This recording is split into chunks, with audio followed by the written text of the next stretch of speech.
Make sure you download the Woodward Sports app in the App Store and the Google Play Store today. Take Woodward Sports with you wherever you go and listen live on your phone or mobile device.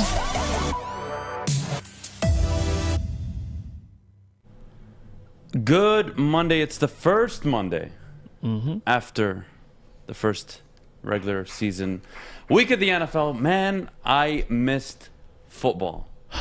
I missed football, Jeff. How you doing, man? How was your weekend? I'm great, and I agree with you completely. It's so great to have football back, whether it's the Detroit Lions or across the league entirely. I'm just so happy to see. It's football season, baby, and NBA is right around the corner, so all the sports coming up. All right. Well, speaking of football season, the Detroit Lions played their first game under Dan Campbell and Brad Holmes' this entire new regime. They lost to the 49ers 41-33. Jeff, give me your takeaways from the game. Okay, I'll start strictly with the positives. All right, we'll divide it into sections. So I think Dan Campbell overall did a good job in his debut. Obviously, you would like to see it closer earlier in the game, but he kept his team composed overall, focused, throughout the entirety of the game. I didn't mind his decision to go for it, 4th and 1 early. I get it. You're not going to beat Kyle Shanahan going for field goals, and you got a home game, packed house. Like he wanted to go for it, and I don't blame him for it. They didn't get it. And I'm excited to see how this team progresses throughout the season. Like, what better test than the first 3 games being the 49ers, the Green Bay Packers, and the Ravens? Like, that's a first 3 test the waters for finding out your identity as a team. But let's move on to the run game, because that's another positive. Jamal Williams, DeAndre Swift can be a real dangerous 1-2 punch, honestly. Like, they both are so dangerous in open space, can catch the ball at the backfield, physical, shifty runners. And honestly, and you can give credit to the offensive line for that, because Penei Sewell playing left tackle yesterday. Obviously, Taylor Decker out with a finger injury. He's on IR, but he played tremendous. And Nick Bosa, we'll talk about it later, but Nick Bosa had to give credit where it's due, and they got to work in the run game. They moved the chains. I think DeAndre Swift caught about 65% of the passes for the team. So that's like Alvin Kamara numbers he was looking at. Obviously, the wide receiver core isn't that talented, but man, DeAndre Swift showed what he can do, especially coming off of injury. Like, want to see him get fully healthy. But Jared Goff, let's just get to him. I think later in the game, he was getting more comfortable, obviously. But 4 for 15 on third downs entirely for the game is not impressive. That's you got to change that. You can't go. You can't win football games with those conversion rates. It's not going to happen, especially when the game isn't as close when it starts. But at halftime, I think Jared Goff was 1 for 5 on 12 yards on passing more than 5 yards downfield. So you could blame the wide receiver core. You could blame Jared Goff's talent. But at the end of the day, Jared Goff isn't necessarily set up to succeed right now with these guys. Like the wide receivers, Tyrod Williams, our best wide receiver, was 2 for 14, 2 catches, 14 yards, and he left early with an injury. So it is what it is. We saw a lot of things we already knew, found out some other things we need to know. But, the defense, it's absolutely abysmal. And honestly, we say it couldn't get much worse than last year, but it could. It very well could. Last year, I think it's funny. Corey tweeted our Detroit Lions beat writer Matt Patricia's debut to the Jets, losing 48-17, I believe, and it was looking like that at one point. So I just kind of sat there and thought to myself, what is with it with these debut coaches for the Detroit Lions? And as soon as you know it, the team showed something I think they didn't have with Matt Patricia, and that's fight, and that's competitiveness. That's ability to at least, yes, it's not good to click that late in a game, but the fact that it happened was impressive as it is. But the defense got them in a hole too quickly. I think Jimmy Garoppolo, listen, if you can't get a team to third downs and set the tone, it's going to be over. Like, I think, like after the fumble initially, the messed up snap that Jimmy G dropped on the ground, the defense gave up 3 touchdowns in 3 drives. They went perfect. Jimmy G was 7 for 7, 104 yards at the time, right before the half. Like, he looked like Aaron Rodgers in the pocket. Like, the guy, not last night, obviously, but it just in general looked comfortable. And I'm like, this is, you got to get pressure. No pressure at all. The secondary was always a step behind. We couldn't make secure tackles. He couldn't get anybody to the ground. It just wasn't pretty on defense. And me and Adam are going to go back and forth what's going to be a stronger part of this team, offense or defense. But you saw a lot last night, and it gave you a hint. Yes, it's a great 49ers team, but defensively, they couldn't get to Jimmy G and they couldn't put pressure on him. So that's kind of the positives and negatives I took from the game personally. Well, overall grade would you give the Lions for their first game of the season? I give them a C+. Yeah, it's above average. It's you showed fight, you showed heart, but I want to see maybe even a B, B minus. Like, you showed enough, but I can't give you a B plus A for getting blown out. What in God's name did any of you see on Sunday where you could even walk up here with a straight face and tell me a C plus, let alone a B minus? Just it's strictly based off. Obviously, I'm not grading the defense. It's strictly off Dan Campbell's coaching. Okay, guys. All right. Let's just start with the positives. All right. Penei Sewell looked really good at left tackle, and we'll get to him a little later on what they should do with him. I liked it a lot. The run offense, it was nice. I believe they're almost at 5 yards a carry. Okay, I like it. I liked how they used Jamal Williams and DeAndre Swift out of the backfield. Oh, what do you know? The wide receiving core couldn't get any separation. Reports going into the year, and I don't know how many times I had to tell you, that Jared Goff had so much time to drop back and pass the ball in camp. And his receivers still weren't open. But I don't know. The Lions don't have the 31st ranked receiving core. I'll move past that one. Look, the Lions came out of the gate aggressive, and I told you before the game even started, Jeff, and I told everybody at home, watch out this season. The Lions are going to go for it so often on fourth down. Why? Because you're playing with house money. You have nothing to lose, and there's no better way than to instill a fight, gritty attitude culture by showing up on your first drive and going for it on fourth down and doing it again in the same exact quarter. I thought those were really positive signs. And I'll get to the fourth quarter. But the first 3 quarters, mind you, Detroit, you were down 38-10. Now, okay, Adam, they fought back. Well, yeah, they I don't know what your definition of fought back is. I was very proud that they didn't cave in like they did against Tampa last year. Like we've seen them so many times in the past, especially under Matt Patricia, where once they're out of it, they're just out of it. But, guys, the San Francisco 49ers racked up 410 yards through the first 3 quarters.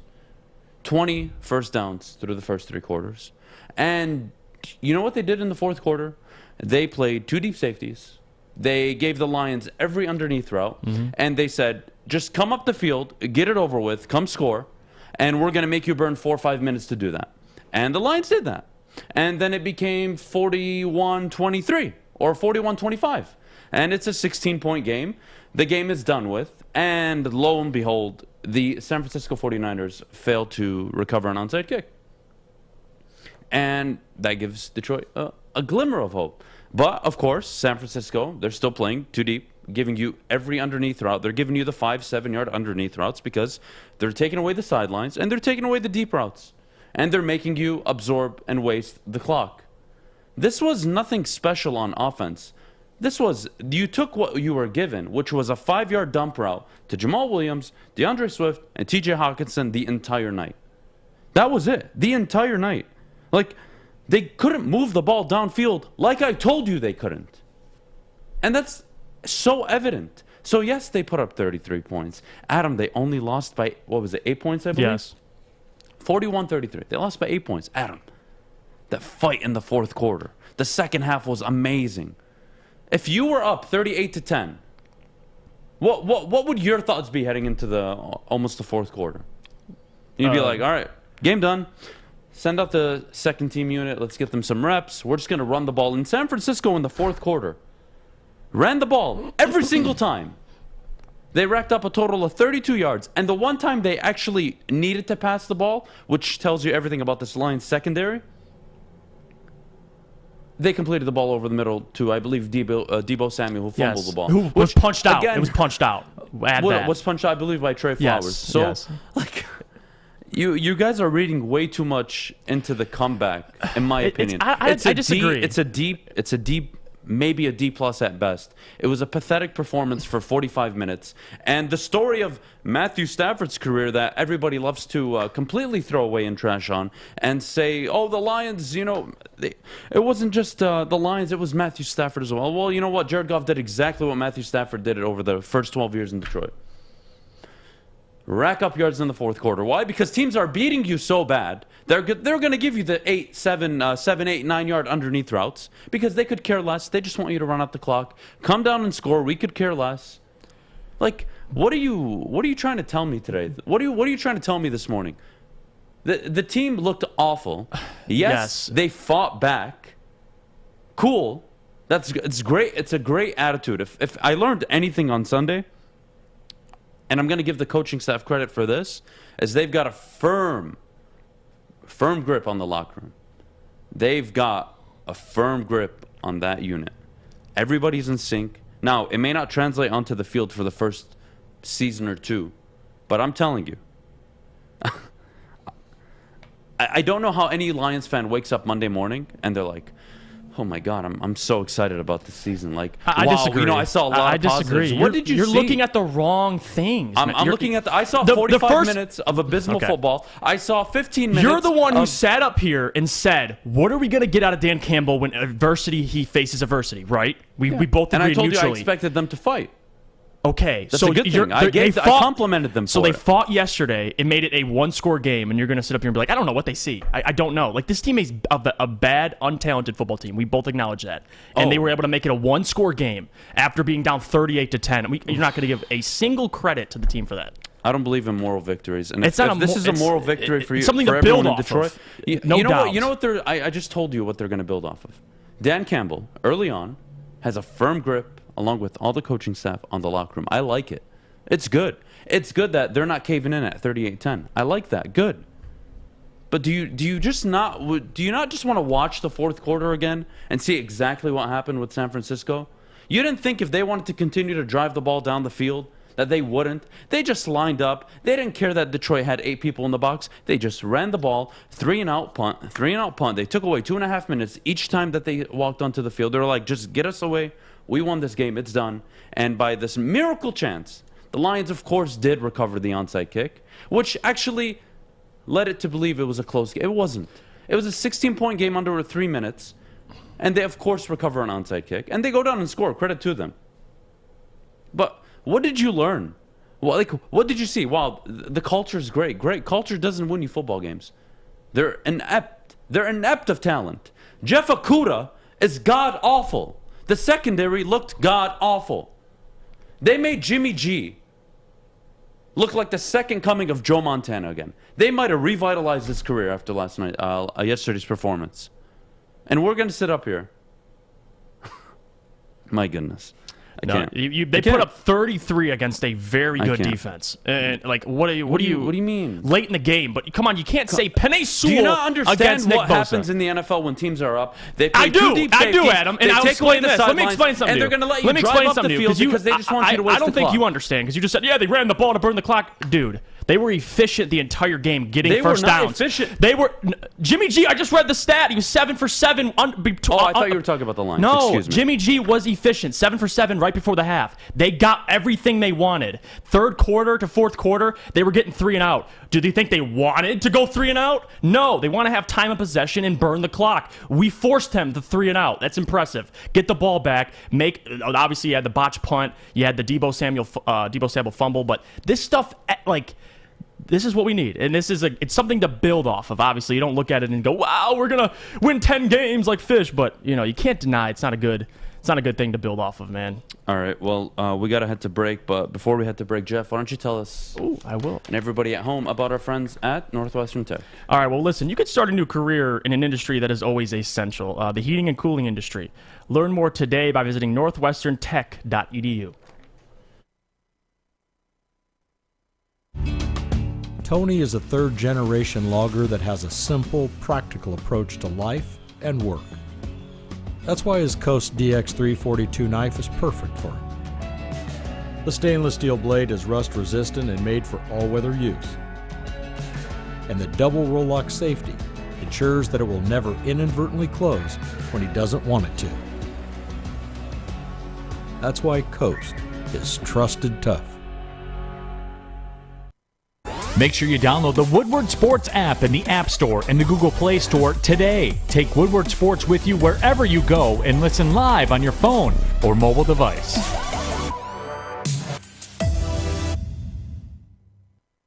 All right, welcome back to the Morning Woodward Show. Jeff, Penei Sewell, Yep. I think we were both agree, shined actually in his debut, which I was very happy to see. We saw the preseason, him playing on the right side of the offensive line. He looked abysmal. And this young man's career potentially may have been saved by a Taylor Decker injury. Now, I want to get your thoughts initially on Penei Sewell, his first game at left tackle for the Detroit Lions. Obviously, he had an excellent game against one of the best young pass rushers in Nick Bosa. Obviously, he's coming off an injury, but no doubt we expected it. Listen, Penei Sewell's gonna have his fair share of getting beat by Nick Bosa. He's just too talented, but we saw a couple things. Like I think the only time Nick Bosa beat him is when he went inside. Every time he went outside, Penei Sewell has too quick of feet. He's too athletic at 6'6", 300 pounds. He's great feet, and that's great for a left tackle. Obviously, his pass protection's building and getting better. His run blocking is just off the charts. The guy gets to work in the run game, but he's just extremely athletic and he's gifted. And obviously this shows he's a natural left tackle. We knew this. Obviously, we talked about it last week. Would we prefer him at right or left tackle? I said, listen, you don't want to move the kid to right tackle before training camp, get him learning a new position after he hasn't played his whole junior year in college, and then to move him back to the left and say, all right, you're playing left for a couple games, and then we're going to move you back to the right. I just didn't see how that would have had success, but he played well. And it didn't surprise me, but it makes me glad and happy to see it because a lot of people gave him flack in the preseason for underperforming. But listen, man, when it's showtime, he gets to work. And he makes this offensive line. He takes them up a notch. Yesterday they had Taylor Decker out, had Matt Nelson subbing in, but he made mistakes, a couple holding calls, bad calls. But imagine if Taylor Decker's there, that offensive line is solidified. But I think it's good for him. I want him to start. If you're going to start him at left tackle, you really got three options at this point. I want to hear your opinion on this, Adam. Like, if you're the Lions GM or coach, would you, number one, leave him at left and move Decker to the right? Well, I was called dumb and stupid and crazy when I suggested they should trade Taylor Decker. But before I get there, hold on. I have some beef to settle. I'm going to answer your question. Okay. The first half, Penei Sewell, solid. I don't want to say he shut down Nick Bosa, but he made him work for it. Second half, Bosa stepped up, got a sack on Sewell, but I could care less. You're talking a young rookie tackle in his first game going against one of the best edge rushers, and he does that? My goodness, how incompetent we have to be. Very similar to how incompetent the Los Angeles Chargers were, naming Tyrod Taylor starter week 1 of last year. We're sitting here trying to change Penei Sewell and make him a right tackle. And he goes out there and does that in his first game. My goodness, talk about having your stupidity could have cost this man his promising career. 2 weeks ago, we left the preseason thinking, my goodness, this kid can't play a lick of football on the right side of the foot. What are we going to do? What are we going to do? And I sat up here and I told you, Jeff, you look into trading Taylor Decker or you move him to the right. Because this kid, his ceiling will only be reached on the left side playing left tackle. And here we are. He gets a season debut that I was very impressed with. I was more impressed with Penei Sewell's rookie debut than I was when TJ Hawkinson went off on the Cardinals. Like, Penei Sewell had everything against him. Everything going against him. He spent all of the offseason playing on the right. He hadn't played football in over a year outside of his preseason reps. And he shows up to the first game of the year against a very good defensive line. And, of course, he goes up against star edge rusher Nick Bosa. Who told him to stay there at the end of the game. And he played well. He played very well. I was so impressed. With Penei Sewell. To answer your question, Jeff, they've got to consider it. If I'm Brad Holmes, I saw everything I could have envisioned before I had drafted Penei Sewell, I saw week 1 against the San Francisco 49ers. If Taylor Decker comes back and he's not on the right side, God help everybody. That kid needs to stay on the left. He needs to grow and he needs to mature. You can go find a right tackle. And that Tyrell Crosby cut that I told you was very bad doesn't look so great now, does it, buddy? Like, you guys, I don't know what else I need to tell you outside of trust me when I say this. You need to consider moving Taylor Decker. Yes, he's on a team-friendly deal, but if you can get a 1 out of him, You can go address the right side of the football in free agency or through the draft. It's not that hard. It's not difficult. And if you have a Brad Holmes as your GM who's a very good talent evaluator, well, then you should be more than confident if I load him up with first-round picks that he's going to make a right decision and make a move on a good right tackle. Can I play devil's advocate? Penei Sewell needs to be on the left. I'll let you play devil's advocate, but I'm sorry. It shouldn't even be a discussion this morning. No Detroit Lions fan should be okay with Penei Sewell playing anything else outside of left tackle going forward. Let me, and I read this on Twitter from a couple of reporters. Like, imagine, because people say, well, just move Decker to the right or trade him. But people say, oh, I'll just go with moving him to the right. How do you react to people saying, how are you going to move a top 10 left tackle to the right? And how do you convince him as an ego? He's a veteran, all right? And the best thing for the football team, which you put your ego aside for, is, hey, Taylor, you got to play on the right. And, hey, if you're not open to it and you want to go play for a contender, I'm going to ship you out of here and I'll get a first-round pick for you. It's that simple. You cannot afford to go back-to-back drafts with Jeff Okudah and Penei Sewell being busts. You can't. No team in the NFL can overcome that. No team in the NFL can. So I'm sorry. Penei Sewell needs to stay on the left. He showed you everything he can be. And I have to say, I was not expecting that. I wasn't expecting him to look that good against against Nick Bosa. I just wasn't. And when you see him look that good, why change it? Let the kid develop. Let him grow in the left tackle position. And you move on from there. Like, how fortunate. And every team needs this kind of fortune. We saw it with the Chargers last year. Tyrod Taylor, I believe that rib injection, and it caused him to miss the whole season, I believe. There was a punctured lung. In comes Justin Herbert. Who would have thought? Drew Bledsoe doesn't run out on the sideline, takes the hit. In comes Tom Brady. The rest is history. Like, you kind of have this moment with Penei Sewell right now. Not to say that he's gonna blossom and become, the next Jonathan Ogden. But you know what? You're giving him the best chance to become that with him staying on the left-hand side. So we gotta go to break. But before we go to break, I gotta tell you guys about my bookie. I won a lot of money over the weekend, I gotta say. I was so happy. The only bet I lost on was Atlanta covering and the Giants on the upset. But I got Carolina winning. I had Miami covering. Oh, not Miami. Yes, Miami covering, actually. Like, I was just a really happy guy. I had the 49ers covering. What was the game I took? I took Los Angeles to cover. So I was happy, man. It was a good night for me. I won some money. But my bookie is where it's at for football season, guys. Bet anywhere, anytime with my bookie. Sign up today using code Woodward. They'll match your deposit up to 50%. If you put in $100, they'll give you $50. If you put in $200, they'll give you $100. And remember, above all, if you have a gambling problem, call the National Problem Gambling Helpline at 1-800-522-4700. Welcome to the Call Sam Chopper Shop, where you can win a custom-built chopper while helping our veterans at the same time. Watch as the Bad Pig Custom team turns this bike into a one-of-a-kind classic chopper. And when it's finished, we'll be donating the bike to Volunteers of America Michigan to raffle off in support of our vets. A great cause to give back to those who've given so much. Watch for Call Sam Chopper Shop episodes on our social media channels and get your raffle ticket today at callsam.com/chopper shop.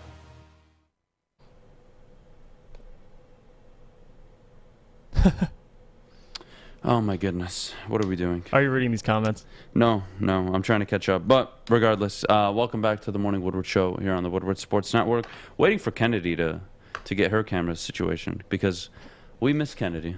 And I don't know, this show feels so weird doing it without Kennedy. I'm going to be honest. But let's head around the NFL. All right, Jeff, let's start with the Panthers-Jets game. Yep. I'm going to give my initial thoughts. Sam Darnold was never the problem. Sam Darnold was never the problem in New York. I believe they let him go too early, and he showed. Zach Wilson went through exactly what Sam Darnold went through in his first game with the Jets. Granted, Zach Wilson did have one player that Sam Darnold never had, which was Corey Davis. So, I think Zach Wilson will be fine, but to just, throw away Sam Darnold, who was a top prospect and a top pick, it felt too early to me. I'm really happy for him. Panthers look really good. I think they're dark horses to make a wild card spot. Christian McCaffrey healthy, that's going to be a problem for any team they play against. So I was happy about it. I have similar thoughts than you. I think Sam Darnold, like you said, people kind of set him up as a bust because of his location he was drafted to. And for the New York Jets, didn't have a lot of talent with him. Now with Carolina and the Panthers, he's got Joe Brady, he's got Matt Rule, Christian McCaffrey. He's got a great system and players around him. Like, he is set up to have success, and he proved it. Comes out 1-0. Yes, it's the New York Jets. Yes, it's Zach Wilson's debut. And then the Carolina Panthers have a pretty good young defense, and they made Zach Wilson pay. And so I think he had an interception. But you know what? It is what it is. We can't take much from it. Obviously, Zach Wilson, 20 for 37, 250 yards. He'll get more comfortable, but he took some shots that game, and he just looks so. I don't want to say fragile, but he got ragdolled in that pocket, and it was just there was a couple times where I looked at him, I was like, is he awake? Is he good? But other than that, man, it is what it is. 14-19, low scoring game, but Panthers got it done, and anybody who has Christian McCaffrey in leagues, big sigh, fresh air right there. All right, because he played well game one. Yeah, I'm happy for him. Next game, Cardinals-Titans, Jeff. Cardinals defense is going to be atrocious. They got Chandler Jones, 5 sacks. The man's on pace to shatter the Michael Strahan record. Obviously, I think he had 3 sacks in a quarter. So on that pace, he's due for like 90 to 100 sacks. But yeah, he was all over the place. J.J. Watt opens up so much more for him, and yeah, Kyler Murray looked good. And Ryan Tannehill, with that stacked of an offense, man, he struggled against this defense. He did. Yeah. My goodness. Kyler Murray. Yeah. Unreal. Like, Kyler Murray was playing Madden yesterday. I was happy. He's on my fantasy team. But he made a statement. And so did the Arizona Cardinals. Their intent is going to be, we're making the playoffs this year. That's it. We have DeAndre Hopkins. We brought in an A.J. Green, although I think Rondale Moore is the better wide receiver right now. But regardless, I think they're really good. They upgraded on defense. I like the Cardinals. I think they made their intent, or their statement win. They beat a good football team. Yes. Tennessee's no joke. Kansas City and the Browns. Patrick Mahomes did what Patrick Mahomes does, and the Kansas City Chiefs sent a clear message. They aren't ready to give up the AFC crown, and if you want to do it, good luck. You're going to have to fight for it. If the Chiefs could play like they did in the third and fourth quarter all the time, they would never lose a game. They can flip it on at any moment. And you got a guy in Patrick Mahomes who, when he's on, man. I think he had 4 total touchdowns, 3 in the air, 1 on the ground. Like, the guy gets it done. And who else? Who you call Patrick Mahomes? It is his division. And this reminds me of the playoff game, in the championship game, the AFC, where the Browns were driving down in the last possession, and they threw, I don't think it was a pick, but they went 3 and out in this drive. Baker threw a pick when he meant to throw it out of bounds. So it's the Browns got to close, and you could blame Baker for that, but they get this lead, and they just never can close in the fourth quarter. And if you got a guy like Patrick Mahomes, who arguably is on his way to being, one of the, if not greatest quarterbacks of all time, this guy, you got to stop him, man. You got to make drives late in the game, and he failed to do so, Baker. I got to say, Baker disappointed me a ton. We have a segment that I came up with just for Baker Mayfield. So I'm going to enjoy that one a little later on. A low-scoring affair. The Miami Dolphins and the New England Patriots. Miami won 17-16. Tua looked okay. Mac Jones looked like what I thought Mac Jones would look like, although I felt Bill Belichick took the ball out of his hands in moments that I would have leaned on the young rookie. Damian Harris, a costly fumble. New England probably wins that game if it wasn't for the silly turnovers, but regardless, good win for Miami. Defense looks just as good, if not better, than last season. And New England showcased what they're going to be. They're going to be a team that relies heavily on 2 tight end sets. They're going to run the ball. They're going to try to run the ball down the field and really control the clock, hit you with play action, and then really rely on the defense to hold you to field goals and not give up too many touchdowns, especially on the big plays. Yes. Next game, Jeff. Steelers-Bills. Your thoughts? It is what it is. It's the very first game. Like, this is reminiscent of, there's games like this. Tampa Bay getting blown out to the Saints last year. Obviously, they didn't get blown out, but Josh Allen, man, he didn't throw an interception, but he wasn't efficient. Obviously, the Pittsburgh Steelers and Mike Tomlin just love being the underdog. And they said probably, hey, keep picking the Bills to win the Super Bowl. picked Josh Allen to win MVP. They came out this game. I think they got a touchdown on special teams. Ben Roethlisberger looked good. Najee did his job. And the Bills, man, like, it is what it is. You can't really – they're going to win more games down the stretch. It's just game one, but they took that L early on. All right, 2 more games left. One of my favorite games to watch this weekend. It was very comforting. The New Orleans Saints versus the Green Bay Packers. They absolutely smacked down Aaron Rodgers and the Packers. The Saints defense looked legit. Jameis Winston, 14 completions, 5 of them were touchdowns. That's ridiculous. It was hilarious to watch. Aaron Rodgers looked not only terrible, he looked god awful. And we have our disagreements on Aaron Rodgers, and I don't think he is what everybody says he is. And one game is no indication. It's no indication that the Packers aren't going to win 10, 11 games this year and still win the division. But this is Aaron Rodgers, man. This is Aaron Rodgers. When they get punched in the mouth early and they're down 10-3, 17-3, he's not that guy that galvanizes the team and they're coming back and winning. The second they walked into halftime down 2 scores, I placed a $300 bet that the New Orleans Saints would cover. Why? Because Aaron Rodgers doesn't have it in him to lead his teams, especially in difficult situations, to comebacks. So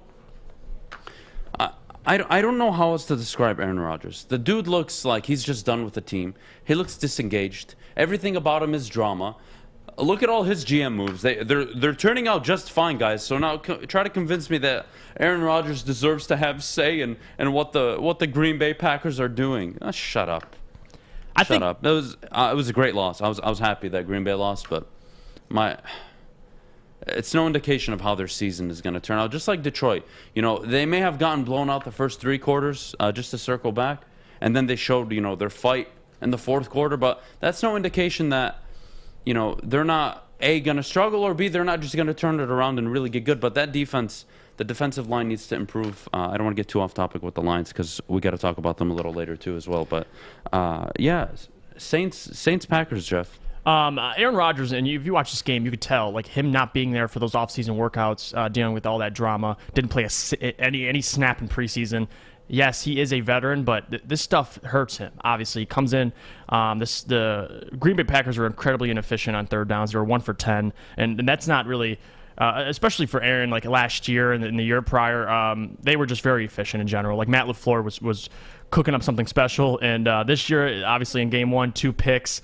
It's almost half of what he had last year in total the whole season. It's a bad start. It is what it is. It's a slap in the mouth to them.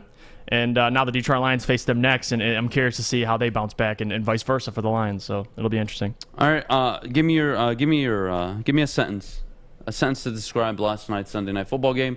Rams, Bears. What were your takeaway? Quick takeaways.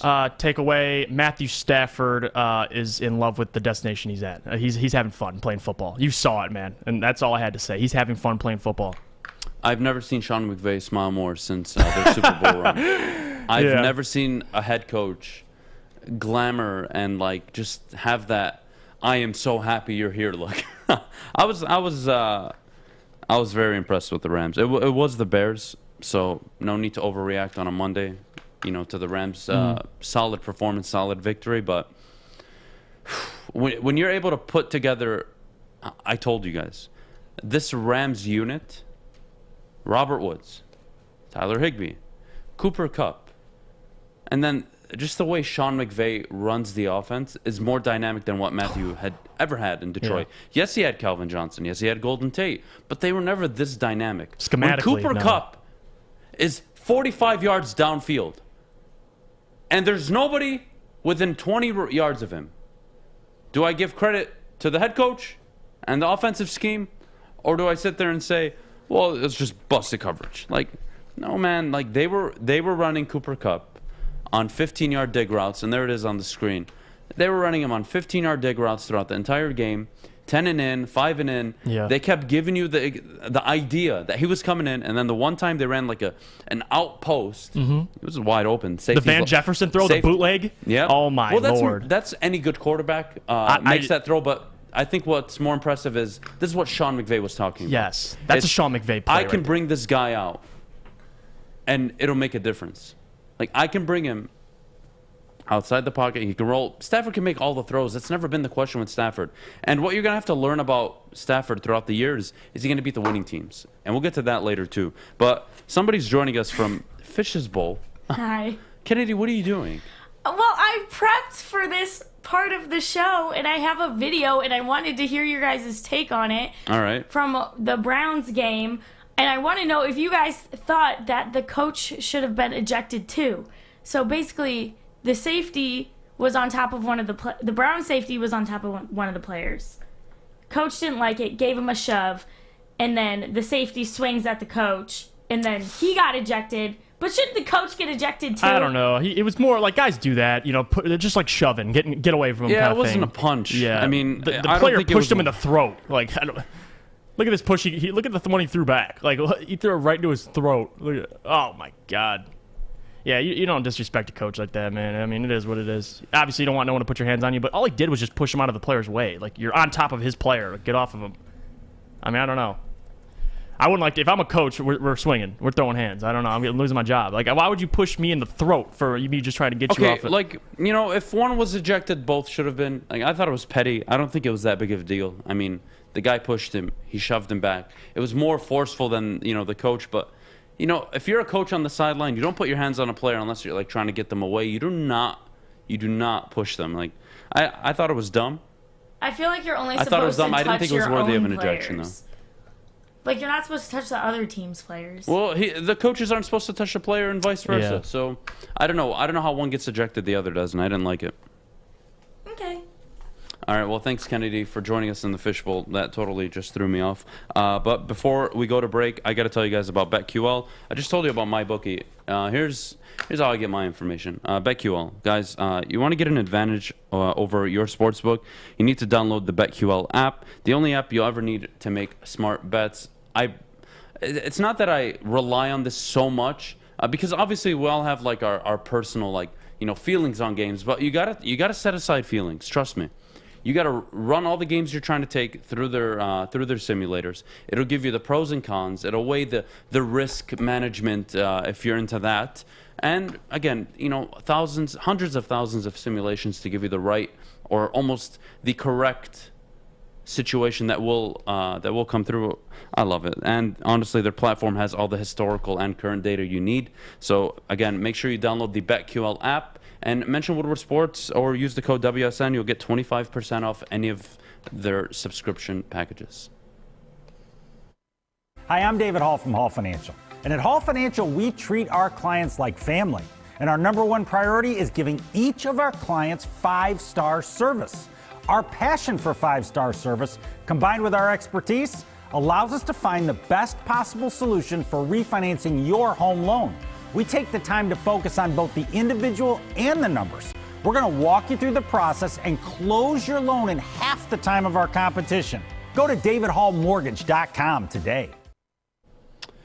All right, one of Kennedy's favorite time of the show is Overreaction Monday, and Jeff, I'll start because I feel like this first one is we're kind of gonna align on it. Unfortunately, I took a quick peek at Jeff's notes before the show. I didn't like peek. He kind of told me, and I was like, we're kind of on the same page. But the Jacksonville Jaguars Overreaction Monday will have the worst record in the NFL this season. They will. They looked abysmal. The defense is hopeless.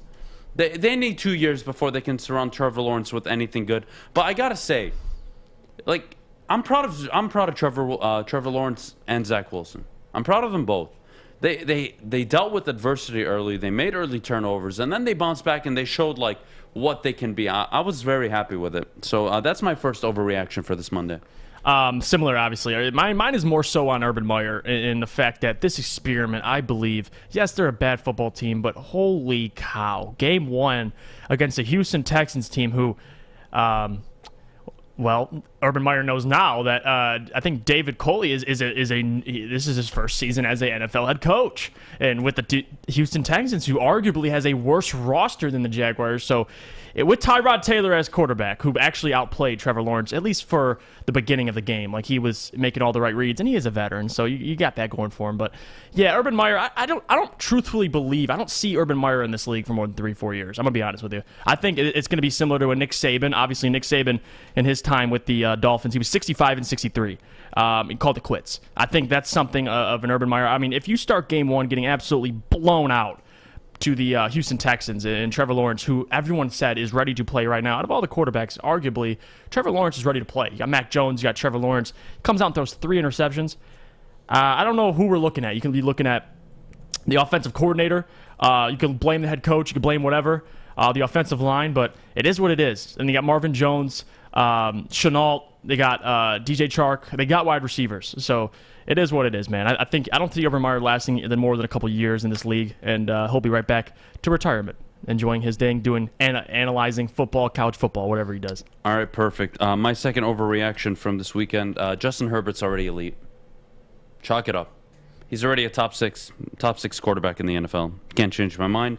And the Chargers will be a playoff team. He's better than Kirk Cousins. He's better than Jared Goff. He's better than Tua, better than Baker, better than Jalen Hurts, better than Ryan Tannehill. Who? I'm sorry, I missed the name. Justin Herbert. Okay. He's already elite. Yeah, he is already He's already elite. Defense looked really good for the Chargers. Yep. I think they'll be a top 12, but I think I'm willing to say they're going to be a top 10 defense this year. I really like the Chargers roster. I think they underperformed last year. They won a lot of games late, and I think they carry that momentum into this season. So book the Chargers. I think they're going to be a playoff team, and Justin Herbert's already elite. I have no doubts. And my final overreaction that I think Kennedy will absolutely fall in love over, Ohio State and Notre Dame will miss out on the college football playoff this year. Neither team, you can get middle finger me all you want, Kennedy. Ohio State and Notre Dame have 0 chance of making the college football playoff. That defense, Ohio teams. State will drop 1 or 2 Big Ten games, and I said it before the season even started, that they would lose 1 or 2 games. And of course, they lose to Oregon. Oregon was missing one of their best players. Well, actually, not one of their best player. One of the top prospects in the draft. They were missing 2 key starters, and they beat Ohio State the way they did it. I mean, for me, it's not even close. Ohio State and Notre Dame are done. They're not making it back to the college football playoff this year, Jeff. You're not crazy for saying that either, at all. All right. Well, I want to shift gears a little bit from this overreaction. I want to go over the college football weekend. Okay. We'll start with Michigan. Impressive 31-10 win over Washington. Your takeaways from the game. They looked really good running the ball. I think we've seen this under Jim Harbaugh to really his entire career is 2 tight end packages, run the ball. You can run the ball against anywhere from your bad teams to your average to good teams, but nothing. You can't really run like that against the very good teams. And beating the very good teams is how you win a Big Ten title. But regardless, Jeff, your thoughts? Yeah, I mean, we'll just start with the rushing attack. I mean, this offensive line for Michigan is getting to work the last 2 games. Obviously, Hassan Haskins, 27 for 155, man. And you got Blake Corum, 21 for 171, 3 touchdowns. This offensive line got to work. Cade McNamara didn't necessarily have to do much. He only had 15 completions, 44 yards. But it is what it is. They're going to beat up on these opponents. Washington is better than a Western Michigan. And every single week, we're going to be looking at this team, evaluating them. I'm excited for him to go against Wisconsin in a couple weeks at Wisconsin. I think that's a good test for him, and I just want to see. It's funny how much of a game manager Cade is. They have such a great run game that I think he can just throw his 15 attempts and they can still win games. It just depends who they're against. I'm excited for this MSU versus Michigan game because both of them are pretty impressive right now, and your 5-0 prediction isn't far off at this moment. Yeah, I think State and Michigan both can start 5-0. You look at their schedule. There's nothing really coming up too complicated for either team. Outside of Michigan, they got to play Wisconsin, I believe, and then Nebraska. Nebraska would be the 6th game of the year. I'm not looking too much into it. A good win for Michigan. Oh, yeah. I think if you're a Michigan fan, that's the Michigan you've supported under Jim Harbaugh. That dominating, menacing defensive front, the ability to run. Hassan Haskins, I can't unsee it. Somebody please agree with me. When you watch Hassan Haskins run, doesn't he look like Adrian Peterson? Yes, his running style, yes. His running like a horse drives me nuts. It's the funniest thing ever. We'll move on. We'll move on to State. Yep. Youngstown State. They beat them. They crushed them. I'm not going to read too much into it. It was a good win. Yeah. They scored from their first play from scrimmage for the second straight week. I thought that was pretty cool. It's good times. Good times in East Lansing and Ann Arbor. I don't think there's much to say on State. No. Good win, expected win, and we'll see how they do once they start their Big Ten schedule. We'll move on to Ohio State. They lost to Oregon. Obviously, I just blasted them. I don't think they're gonna make the college football playoff this year. But Jeff, your thoughts on the Ohio State game versus Oregon? Yeah, well, you can't get down that early. Obviously, C.J. Stroud, if you look at the stat sheet on paper, besides the interception, through 54 pass attempts, he looked pretty comfortable in the game, but they were down early. I think they went down. I think they were down 14 or 28-14, and then Ohio State kind of worked their way back, and Oregon just stayed afloat thanks to C.J. Verdell, 20 carries for 161 yards, and obviously he got to work in the pass game. But yeah, man, I mean, it is what it is. Obviously, Ohio State, freshman quarterback and C.J. Stroud, we expected these humps to happen. But yeah, it's in against a really good Oregon team who was missing Kayvon Thibodeau, is his last name? Yep. Kayvon Thibodeau out with an injury, and they still got to work. That's literally the top prospect in the draft, outside of quarterback. And they still got to work, so impressive win by Oregon. Yeah, I was really, I wasn't shocked by it. We talked about this after week 1.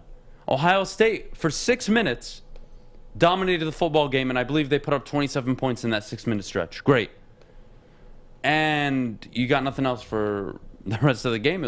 It wasn't promising from Ohio State. And then they walk in again, C.J. Stroud. He's a young 5-star recruit.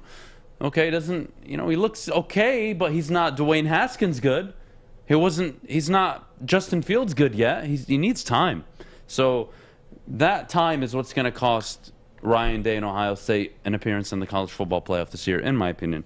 We'll move on to Iowa and Iowa State. Jeff, Iowa showed up. I had them covering. I thought it was a risky bet, but boy. They went away to Iowa State. I believe the number 9 ranked team in the nation at the time. And they just pounded them. Menacing on defense. Their ability to run the football against Iowa State was very impressive. I was very impressed with Iowa as a whole. And obviously, in the AP polls, they were impressed because Iowa jumped from 10 to 5. And I believe Michigan is now ranked 25th in the nation, just to add that one in. But Iowa looked really good. Oregon jumped to 4. So they're 4th in the nation, and that's without their best player right now. He's, I believe, still on a walking boot. My goodness. It was a big weekend for the Big Ten, man. It was a big weekend. Yes, it was. A lot of big wins. And we'll add this too. Matt Campbell is struggling, man, against these Iowa Hawkeyes in terms of just historically with being the head coach of the Iowa State Cyclones. I mean, this guy. Many people thought when we signed, he was supposed to be the replacement for Jim Harbaugh. Yes. This is the guy you wanted to offer an 8-year contract to. I'm not discrediting his resume, obviously, but like. I find it ironic how you look at the 7 years before Jim Harbaugh, he gives you everything and more in his first 6, yet you get him out of here, he can't beat Ohio State. Name me a coach that can beat Ohio State consistently. It hasn't happened in the last 20 years. He can't even beat Iowa, so everyone has their problems. Yeah, I thought it was a big weekend for the Big Ten. I think it was good for the Big Ten that Ohio State lost. I think they need a change of guard. I think a Michigan, an Iowa, a Penn State. One of these teams needs to win the Big Ten title. I'm sick of seeing Ohio State win it. So good for them. Before we head to break, Jeff, I need to ask you a question. What's up? And this is going to be a tricky question. You have Iowa. Michigan plays 3 very good Big Ten teams this year. Penn State, Iowa, Ohio State. Are they going to walk away with a winning record in those 3 games? I think Iowa's going to be a good game. I think they can beat Iowa State. Obviously, this Michigan team looks. Obviously, you got Cade McNamara, who obviously we got questions about. J.J. McCarthy, do you want him in? When do you want him in? I misspoke. I apologize. They're not playing Iowa. They're playing Northwestern. Oh, yeah. They're going to beat a Northwestern. They're going to beat a Northwestern. Obviously, I think Michigan State put them to work with the run game. And you saw Blake Corum and Hassan Haskins get to work with that O-line. So they're not going to struggle, man. If they just keep running the ball and establish that and let Cade just benefit from it and don't make him win games for you, they're going to be fine. I mean, they have a good defense. I want to see them just against Michigan State. I know, honestly, this Ohio State game, a lot closer than people predicted before the season. But, yes, I want to see the Ohio State game. But, yeah, those other games, you got to see Wisconsin's and Penn States. I think they can beat a Northwestern for sure. Look, man, I called Ryan Day a fraud from the beginning. The guy inherits Urban Meyer's program. Takes over with Dwayne Haskins, who goes for 50 touchdowns, sets the Big Ten record year one. They go to the college football playoff. Cool. Lose. Right. And then who's behind him, Jeff? Justin Fields is waiting. Like, that is a great handoff. Yeah. To start your first 2 years as the Ohio State head coach. And C.J. Stroud isn't no. No, he's no slouch, but he's no slouch. Dwayne Haskins or Fields yet. Yeah. And that's the thing now. Right. It's Ryan Day's recruits now. Mm-hmm. So now you got to show me, Ryan Day, if you're actually what people are making him out to be, which I didn't think he was to begin with. But regardless, it was a good weekend, not only NFL football, but college football in general. When we get back, we have to discuss what to make of the Detroit Lions' Week 1 performance going forward. You saw some really good things. You saw some really bad things. Where's the median ground in all this? We'll get to that after the break. But before we go to break, Jeff, could you tell us about our friends at Coast? Yes, I can. Because, listen, since 1919, Coast has pursued only one mission: to make the working professional's job safer and life easier. Today, Coast Lights are a favorite amongst tradesmen and women, outdoor enthusiasts, first responders, and more. Visit coastportland.com and use code WSN20 for 20% off your purchase. They stand by their products and back them up with a lifetime warranty.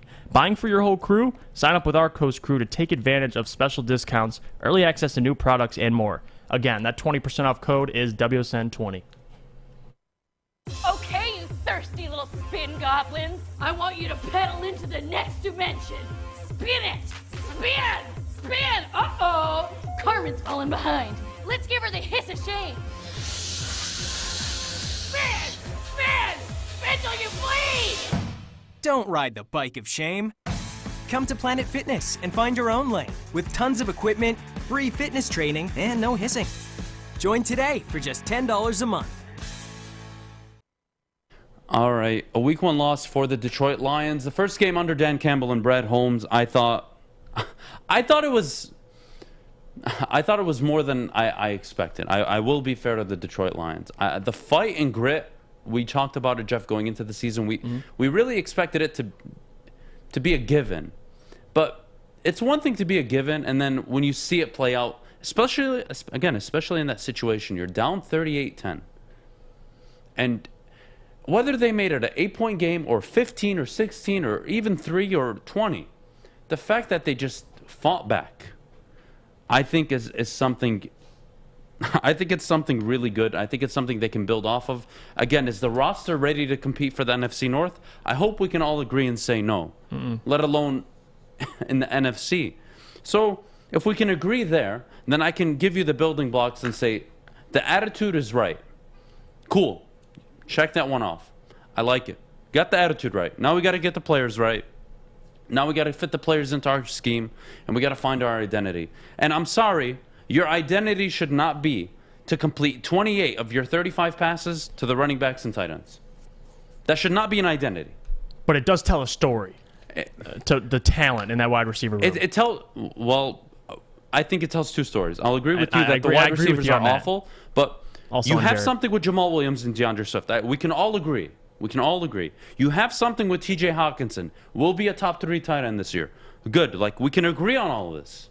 But we need to agree as well. If you want to shut down the Detroit Lions, you stack the box and you take away all the underneath routes, and you leave their wide receivers in one-on-one coverage like the 49ers did the entire first half, hell, even the first 3 quarters.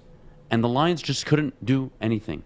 Even given that the Niners committed 3 turnovers. 3 turnovers. You weren't in the game through the first 3 quarters. So there are a lot of goods, a lot of bads. I have a list of goods and bads, Jeff, but I want to hear your first. I just want to talk quickly on number one.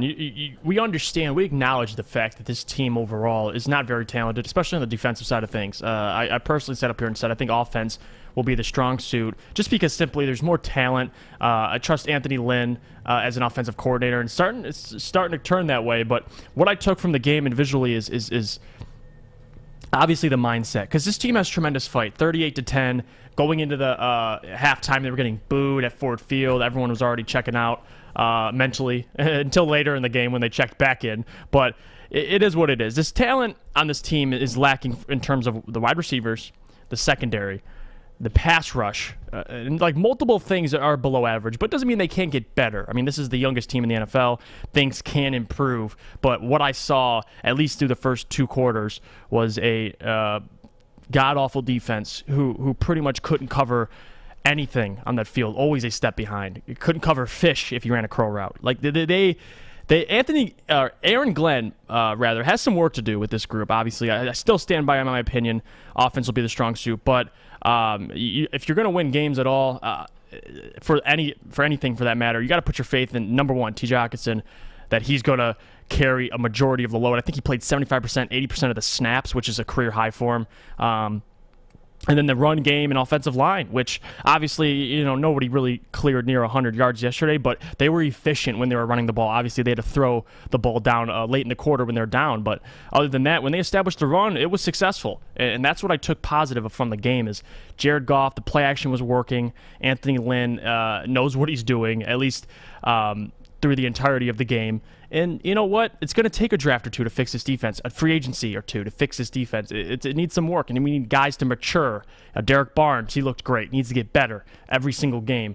Levi Onwuzurike, Aleem McNeil, these guys need to improve every single game. Even Amani Oruwariye. Like, I had some thoughts on Amani. Obviously, he's, to me, the best corner clear-cut in the locker room, and he got beat on some routes. So the defense worries me. Obviously, you're going against Aaron Rodgers, who just threw 2 picks and looked bad, but listen, man, if Jimmy G can go 7 for 7 before the half, I think Aaron Rodgers is going to have a field day. But they're going to compete next week, and I think it's going to be interesting. I said earlier, what better than to test this team against 3 teams like this? You got 49ers, the Packers, and the Ravens. If you're going to find out any identity about your team, it's these first 3 games. So that's what I took from it, and we'll see, obviously, over the entirety of the season, who Jared Goff favors from these wide receivers, because man, I don't know. You saw Trinity Benson out there catch a ball. Amon-Ra St. Brown late in the game caught some balls. Khalif Raymond looked good in the rushing attack too. Drew up some jet sweeps for him. But yeah, Tyrell Williams, I don't know if he's still injured, but he took a hard hit, only 2 catches, 14 yards. So I'm looking at who really Jared Goff has to throw to, and we'll find out later through the season as it progresses. Well, look, the wide receiving core is bad. Oh, God. Are we going to sit at home and still try to tell Adam that, oh, they're not bad? Like, how long do I have to listen to this? Amon-Ra St. Brown, 2 catches, 23 yards. Tyrell Williams, 2 catches, 14 yards. Quintez Cephas, 3 catches, 12 yards. What do you want? What more? Like, really? Really? And that's given the 49ers, again, gave you the 4th quarter to move the ball downfield because they just wanted the game to end. And you still couldn't find your receivers. Come on. Hockenson, stud. Jamal Williams, stud. DeAndre Swift looked good. I think he's getting a little tough love right now, but I like it. It's good. You can't just win. You can't win in the NFL consistently playing the way the Lions did yesterday. You won the turnover battle. You controlled the clock. But boy, how those can be so deceiving. Because if going into the game I told you, hey, Jeff, the Lions forced 3 turnovers. They only committed 1. Hey, Jeff, the Lions had more yards, almost, I think almost the same, if not more yards than the 49ers. Jeff, they controlled the clock. They had the ball 9 more minutes. 9 minutes more than the San Francisco 49ers. Jeff, they were down 38-10 in that same game. Very deceiving. Again, the 41-33 stat line is so flattering. Please, guys, like, don't just look at it. Don't just look at it. Don't look at it as, oh, wow, they came back. The fight was good, but Jared Goff completed 28 of his 38 passes to the running backs and the tight ends. You really think that's going to win you football games? How? How are you supposed to win football games, especially when you expect to be behind in almost every game?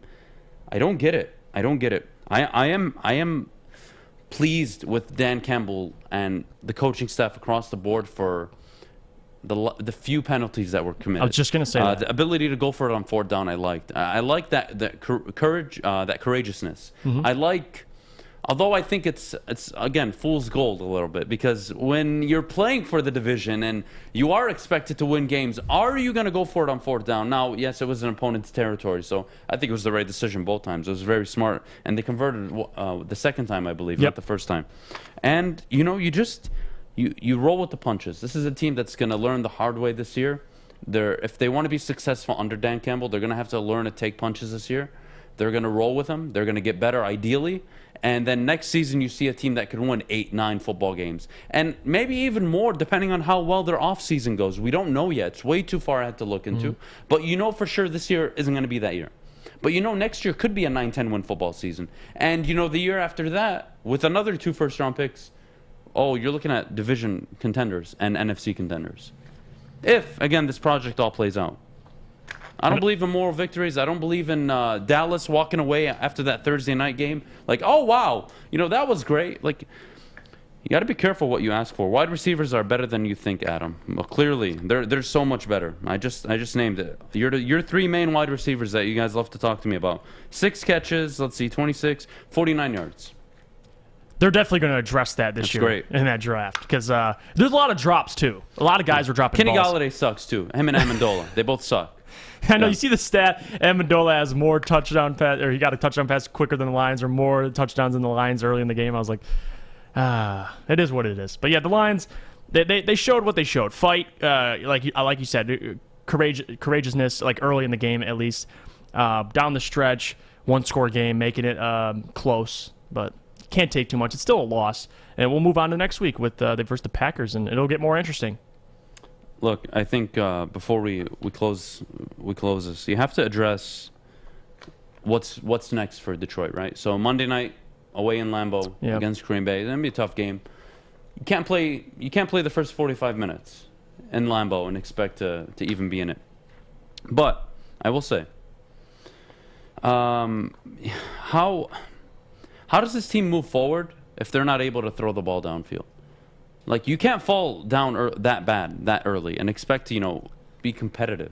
Right. Now, again, I think it's fool's gold, the 41-33 scoreline. You guys are overreacting to it. The fight was more impressive than what the scoreline ended. Right. The scoreline was a factor of so many things had to go right for Detroit to even make it look good. Yeah. And it did. Because all they got to do is recover the onside kick. George Kittle dropped it. And that's a 16-point blowout loss, and everyone's like, oh, wow. But, oh, no, they got the ball back, and they scored. Yeah. And it's like, we're back, baby. God, what do I do, Jeff? If Debo secures that first down, we don't even have a conversation. If he just lands and falls to the ground. But it is what it is. Like you said, we agree mutually. It's the fight. It's the competitiveness. You like it, but you can't take too much from it. I'm not going to sit here and say, that's why they're going to win 9-10 games. I mean, it is. I mean, I predicted 6.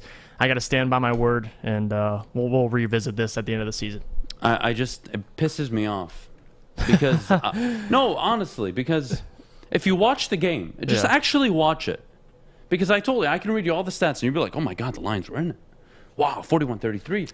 Wow, it must have been a great game. Yeah. Oh my God, they won the turnover battle. How did they not win that football game? Well, I'll tell you how. Just go watch the first 3 quarters. Even watch the 4th quarter when the Lions were moving the ball downfield. San Francisco was lining up and prevent defense. They were like, just come on. Bring it down. We're going to either allow you to score a touchdown, or you have to settle for a field goal, or you're going to have to go for it on 4th down. Luckily for the Lions, they work really well in the red zone. I will say it was a plus. I like how Hawkinson and the 2 running backs look in the red zone. But the Niners were giving you everything away from the sideline, so the clock would just continue to run. I mean, it's just such an overreaction. And, I hate that. I really do, because you saw that it's not a good football team. You saw everything you needed to see to tell you that it's not a good football team and that they won't be a good football team for the whole season. And the wide receiving core just isn't all that great. And that defense. That defensive line looks so promising. And then that first week 1 show was just awful. But then again, they got ran all over. They were averaging, the Niners, I believe, almost 7 yards a carry before the 4th quarter. And then, of course, you saw Elijah Mitchell, 6th-rounder. The brilliance of Kyle Shanahan that I keep trying to explain to people. It doesn't matter if it's Trey Sermon, Raheem Mostert. Me or you. It doesn't matter. It could be Jeff. It could be Kennedy. The holes are going to be there, and they're going to be there to be taken. So, look, I'm curious to see how the team evolves over the remainder of the season. They've got Green Bay next Monday. They've got Baltimore at home after. Again, am I looking for this team to win 5-6 football games? And no, I don't care about the wins and losses. I care about their performance. And if I look at the first 45-minute vacuum, I'm very disgusted. If I look at the last 15 minutes, I'm not excited. But okay, I saw like good things, at least like moments I saw. But teams aren't going to play and prevent defense for 60 minutes, guys. So I would recommend looking into it. And I would recommend educating yourselves just a little bit more. We got to head to break. But before we get to break, I got to tell you guys about the Lions pregame show that we had on this Sunday. But we'll also be doing it next Monday at O'Toole's. We're going to be down there live. It's going to be awesome, guys. We're streaming it on Facebook, YouTube, Twitter. It was a fun time. We're at the Tin Roof. I'm sure rumors circulated that I was asleep next to the fried chicken food truck. Kennedy, we'll talk about that after the show. But hey, not only do we offer a pregame show, we also offer a postgame show hosted by, of course, Stick. It'll start at the 2-minute warning of the game, and it'll be at the Brass Rail on Adams and Woodward. We start live streaming at the 2-minute warning to get our live game reactions, and of course, post-game reactions. We'll see you right after the break. Opa! Introducing Papa Romano's new Greek pizza, a tasty blend of bold Greek flavors and Mediterranean toppings, including feta cheese and Greek dressing. Get a large Greek pizza for a limited time for $16.99. Order now at paparomanos.com. Morning, Art. Morning, D-Mac.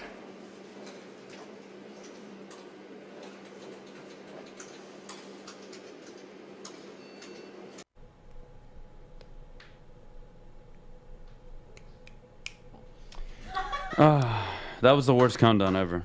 Sorry. All right. This is a horrible morning. I'm just going to say. This is a horrible start. Welcome back to the Morning Woodward Show, guys.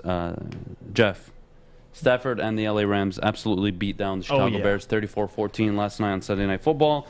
Primetime showing. Give me your takeaways. Well, takeaway is they got to win. And I think Sean McVay, you saw the joy on his face. You saw the joy on Matthew Stafford's face. The joy on Sean McVay's face was more so, yes, the deal made sense, at least for game one. And they gave away two first-round picks in Jared Goff for Matthew Stafford. Obviously, they want to be proven right. Same for the Detroit Lions, for that matter. But, yeah, it came out. One of the first plays, man, a 60, 70-yard bomb to Van Jefferson off a play-action bootleg. Absolutely slung that thing through the air. I don't see Jared Goff making that play. So I think that's the point Sean McVay's trying to prove is they got Matthew Stafford. They opened up their offense, and all the guys love him, man. You saw Jalen Ramsey. When he scored that touchdown, when he threw it to Van Jefferson, and he got up and ran in the end zone, Matthew running down the field, celebrating, Jalen Ramsey on the sideline, Aaron Donald on the sideline celebrating. Like, this team truthfully believes they have a chance, and as they should. They got a better quarterback. They upgraded in that area. He obviously they showed why they're the Sean McVay offense. They ran the ball effectively and just let Matthew Stafford get to work, and he did it. He's a veteran. He's experienced in this league, and I gotta love seeing Matthew Stafford enjoy to play football. I want to see him in those bigger games. Obviously, when the Rams take on more better opponents, they're going to face their division rivals in San Fran and stuff like that. Like, I want to see him face. I think they got the Bucs. They have the Bucs in week 3, so that's a good test for Matthew Stafford. Go out and go against Tom Brady. So it is what it is. You don't take much from it, but you're just glad to see personally Matthew Stafford happy to play football again because he looked great. He was slinging that thing downfield. Yeah, he looked great. Sean McVay and Matthew Stafford, they couldn't stop smiling for the entire game. It was nice to see. I thought it was a great debut for them. I think they were comfortable. They were able to take the deep shots that they wanted to. They basically ran the entire playbook that Sean McVay has been dying to run, really since Jared Goff started regressing. And again, Jared Goff, his first 2-3 years, you were like, my goodness, that's an elite quarterback. And then the last 3, you're like, well, what happened? And what happened is Jared Goff became inconsistent, and that drove Sean McVay crazy because they would go on the road and they would beat a Tampa Bay Buccaneers, and then they would show up the next week and lose. They would lose to San Francisco at home with Nick Mullins at quarterback. That to me is what caused all of this to happen. But I got to say, Stafford, well done. Played so well. He played so well, but it comes with a caveat, as Darren McCarty likes to say. It Comes with a caveat. This is Matthew Stafford, who is 0-3 in the playoffs. 0 touchdowns in the last 7 quarters played in the playoffs. You have to keep in mind 8-64 against winning teams. So, okay, that doesn't make me feel great, especially considering every team in his division just won their first game. And it's probably the most difficult division in the NFL. So, it's a great start. I think you really pull a lot of confidence if you're a Los Angeles Rams fan. I think you start to understand why they were willing to give up 2 first-round picks and Jared Goff to get a Matthew Stafford. It's a guy that really allows them to be more flexible and dynamic on offense, something Jared Goff did provide early on in his career, but the last 3 seasons, clearly, he wasn't providing it on a consistent basis. And that's what they're going to get ideally from Stafford. You're going to get consistency. No, he's not injury prone. Is he always hurt? Sure, but he's always playing through injuries. So you can rely on him to be on the field. And I think that's going to be very important for the Los Angeles Rams. Again, they brought in Jared Goff in the postseason last year when they didn't want to. The guy's thumb was gone. They didn't rely on him. Cam Akers really won them the first game along with that defense. And then the second game, they got shellacked by the Packers because they could have moved the ball downfield. Why? Because Jared Goff was hurt. So, again, the hype surrounding Stafford, I still don't think it's justified yet. And it can never be justified until he proves so. Right? So we can sit up here and talk about Stafford and what the Rams are going to do all season. But until they do it, it's irrelevant. Because he is 0-3 in the playoffs. He hasn't won a division before. He's 8-64 against winning football teams. He does have a ton of fourth quarter comebacks. He does put up all the numbers. He does put up all the touchdowns. It's all great. But it's also all kind of bad. So he's got to overcome those hurdles. Those are the hurdles Matthew Stafford will have to overcome this season, where you say confidently, like, wow, that's a good football team. They got to win away. They got to win away either in San Francisco or Seattle. They got to win that road game. They've got to win one of those.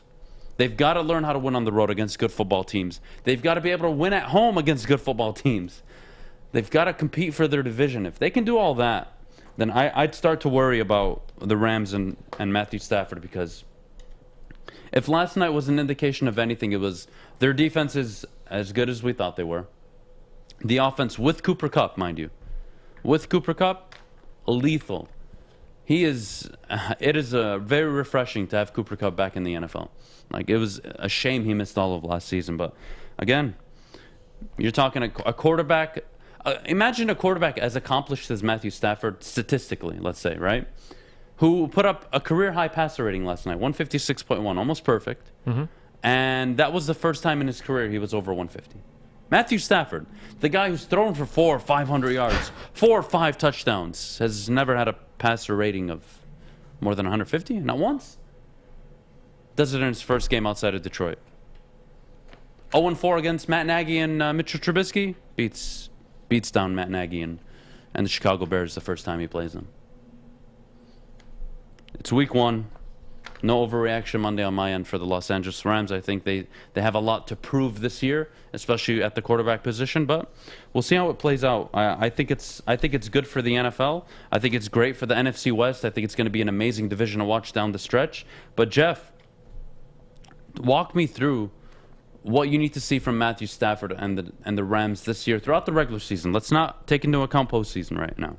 What do you need to see from them in the regular season where you're saying, okay, you know what, that move was justified? Like, and not completely justified, because it's going to rely on playoff wins, right? Yeah. But like just in the regular season, what do you need to see for you to walk away and be like, all right, I see why they did it. It makes sense. Matthew Stafford just displays his ability. We've seen for years his ability to put up high yards.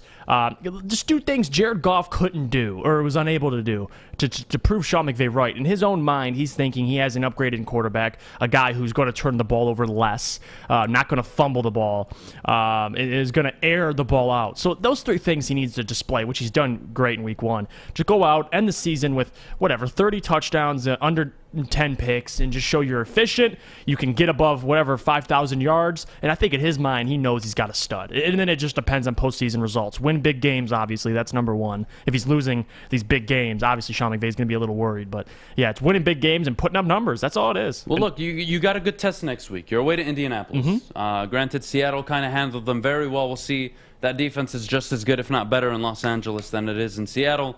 So, tough matchup for Indy. Then they got the Super Bowl champs. And then he's got the Super Bowl champs. And again, that's where you're going to learn. I don't care if he finishes with 5,000 yards and 40 touchdowns. How do you do against the very good teams in the NFL? Because he's going to play a ton of them. He's in the toughest division, and they've got a very difficult schedule. Okay, you're going to play Dallas. You're going to play Tampa Bay. You're going to play Seattle twice. San Francisco twice. You're going to play Arizona twice. Those are 8 games alone are very difficult. Their first couple games, man. I mean, the Colts, the Bucks, the Cardinals, and then the Seahawks are their next 4. It's a good test. Again, I'm not going to overreact at any time in the next 3 to 4 weeks on Stafford. But, again, where I will overreact is come fourth quarter, you're in a close game, or you're a touchdown ahead, or you're a touchdown behind. And Stafford just throws an interception. You have all the momentum. You're driving down the field, and then just this mistake happens. And we'll see if that continues with him in Los Angeles. I personally don't believe it will. I think Sean McVay is going to do a great job of exploiting all of Matthew Stafford's strengths while kind of, hammering down his weaknesses. Because he does have weaknesses, and I like it. It was a good, impressive win. I think there's a lot to move forward with, but I got to ask Fish one question. Fish, how are you feeling? And are you ready to...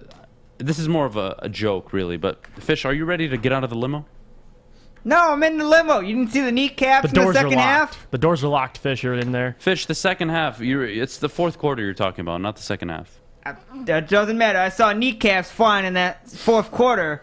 Deebo Samuel's kneecap definitely flew off, Fish, when we punched the ball out. Speaking of kneecaps, we're going to discuss later on whose kneecaps we want to take after that Week 1 performance. But to transition real quick, Jeff, off of Matthew Stafford and the LA Rams, the Chicago Bears.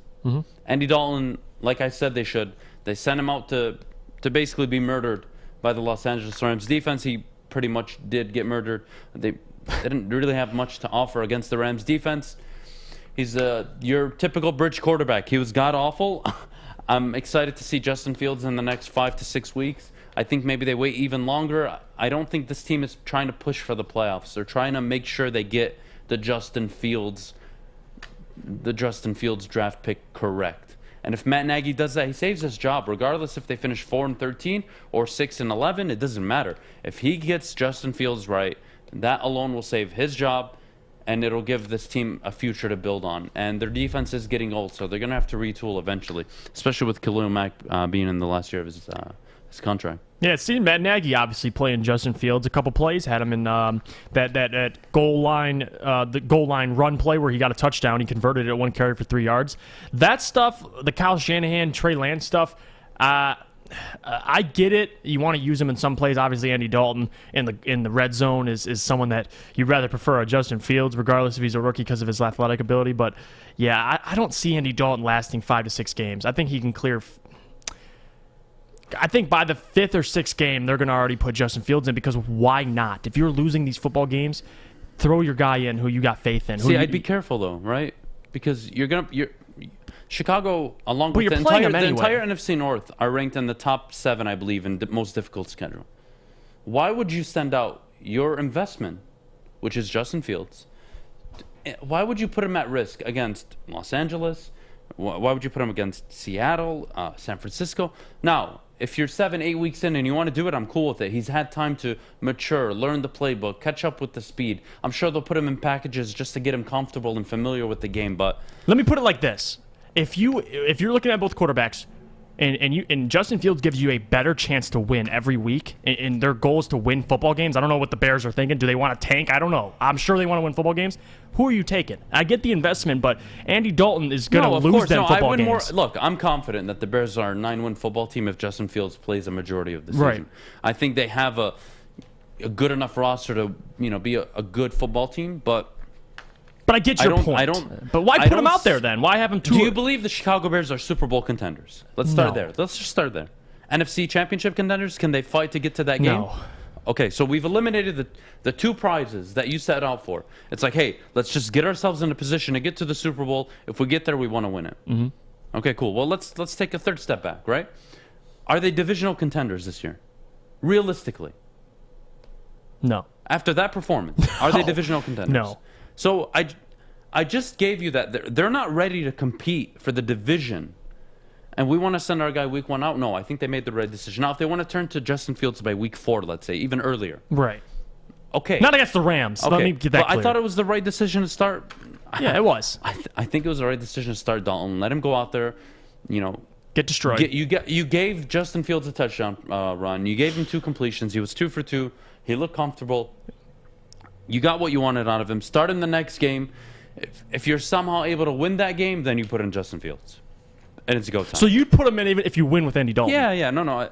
You're not trying to win with Dalton. You're just trying I'm just to buy saying, time. like you said, well, you want to protect your investment, but you said if Andy Dalton wins next week. Now we're going to talk, from the Bears' perspective. Yeah. If you really believe this is a team that can fight for the division, and let's say the Packers drop a game to Detroit next Monday, and Minnesota drops their game, and the Chicago Bears are not 1-1 tied with the Lions, but they're like, we're not so worried about there. Like, hey, we got a 2-game lead now. We got to go. We got to go now.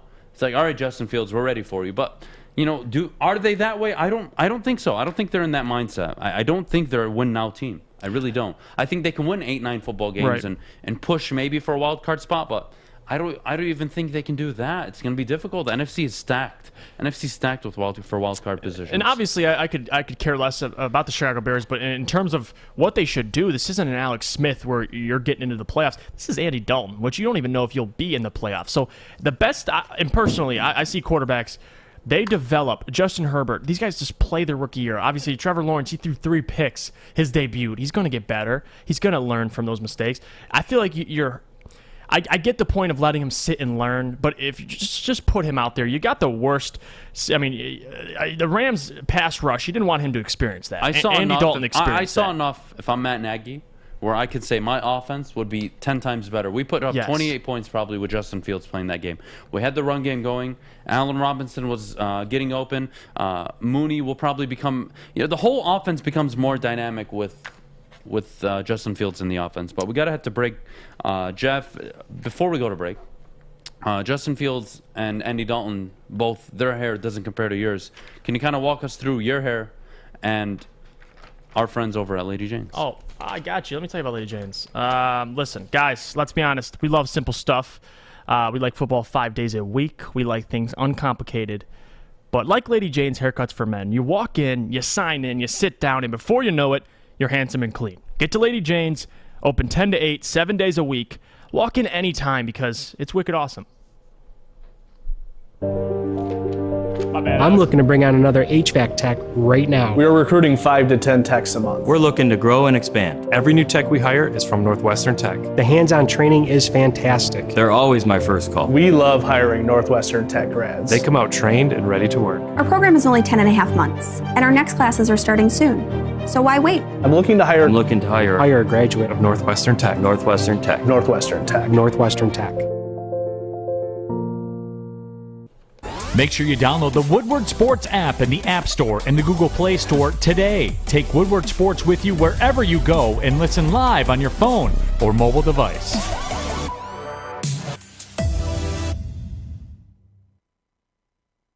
All right, this next segment really revolves around the NFC North. Every team lost this weekend: Vikings, Bears, Lions, and the Green Bay Packers. Jeff, who are the best teams in the division? Who's the best team? And how bad of a look is this on the NFC North? We gave our predictions earlier, so I think we kind of already expected this. I expected Green Bay to win the division with 10-11 games. You felt the same way. Yes. So that's 6-7 losses on the board. So we're kind of expecting this, but were we expecting all the teams to lose their first games of the season? Listen, I'm not going to take too much from the Green Bay Packers blowout loss. Yes, it's bad. You lost badly to Jameis Winston, but I still have him top of the division. Who else? I mean, your Vikings, they lost a close game to the Bengals, which, I mean, it is what it is. But the Bears got absolutely destroyed by the Rams, and then the Lions, up until the fourth quarter, got absolutely smoked by the 49ers. So my rankings aren't really changing. I got Green Bay number 1, this is my power ranking. You got Vikings at number 2.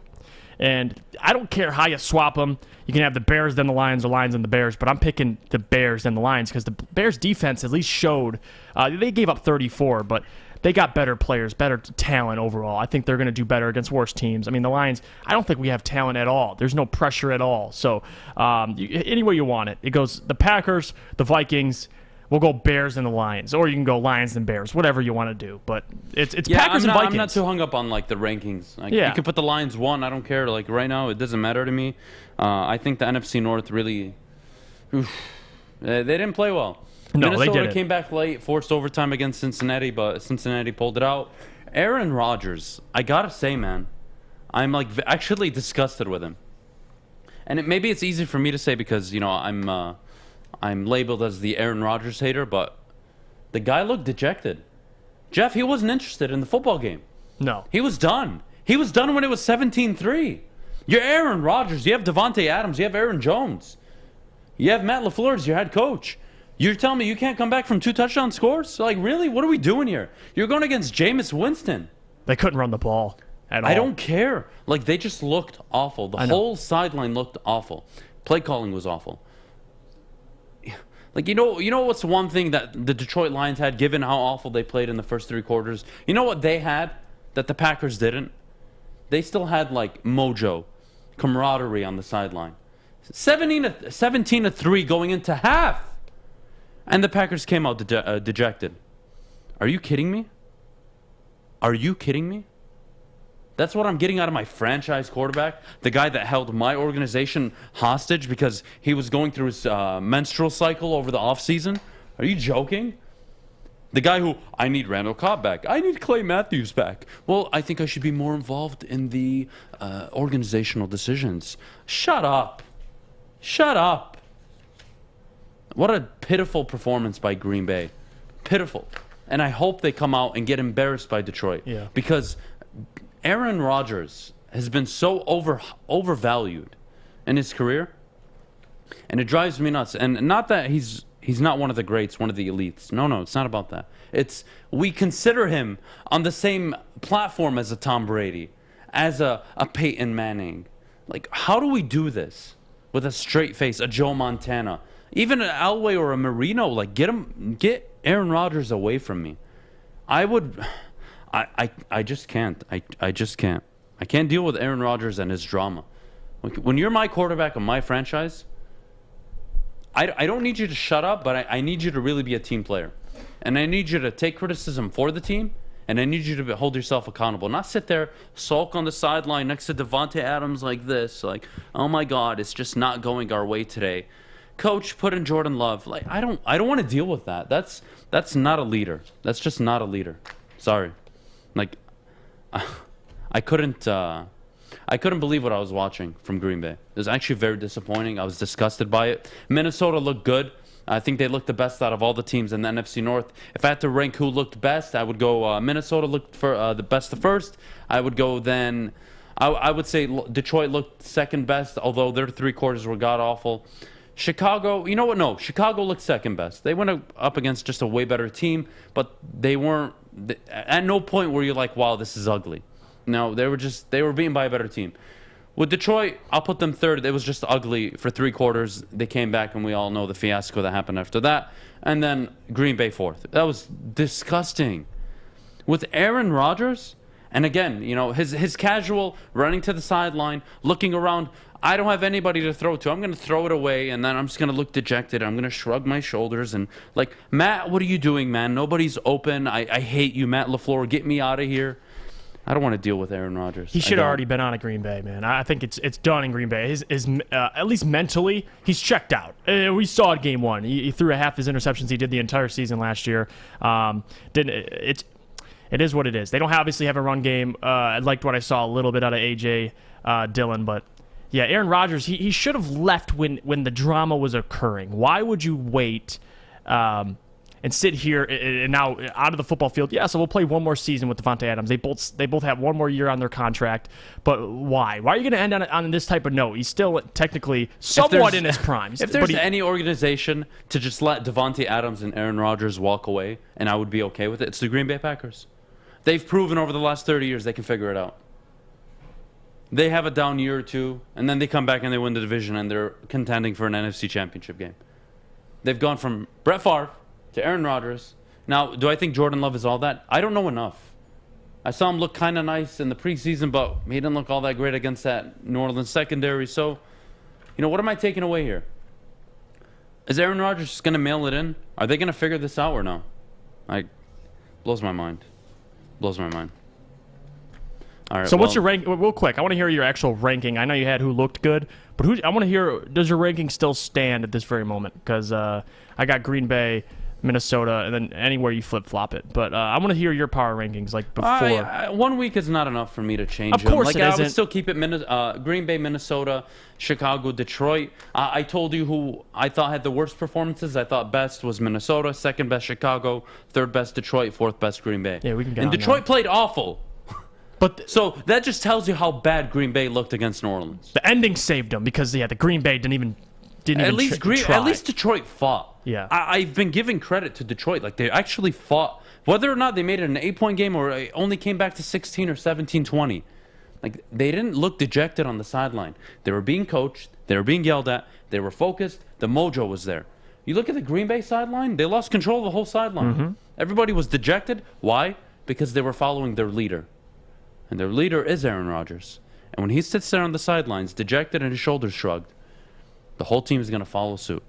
And that's just the truth. So we got to head to break. When we get back from the break, quarterbacks that can and can't win a Super Bowl with their current team. The criteria is a quarterback, obviously, that hasn't won a Super Bowl prior. So we'll do that right after the break. But before we go to the break, Jeff, could you tell us about our good friends at Papa Romano's? Yes, I can tell you about their delicious pizzas. Listen, Papa Romano's handcraft pizzas, they've made them in Detroit for over 50 years. And house-made dough, hand-cut veggies, and fresh cheese make the difference.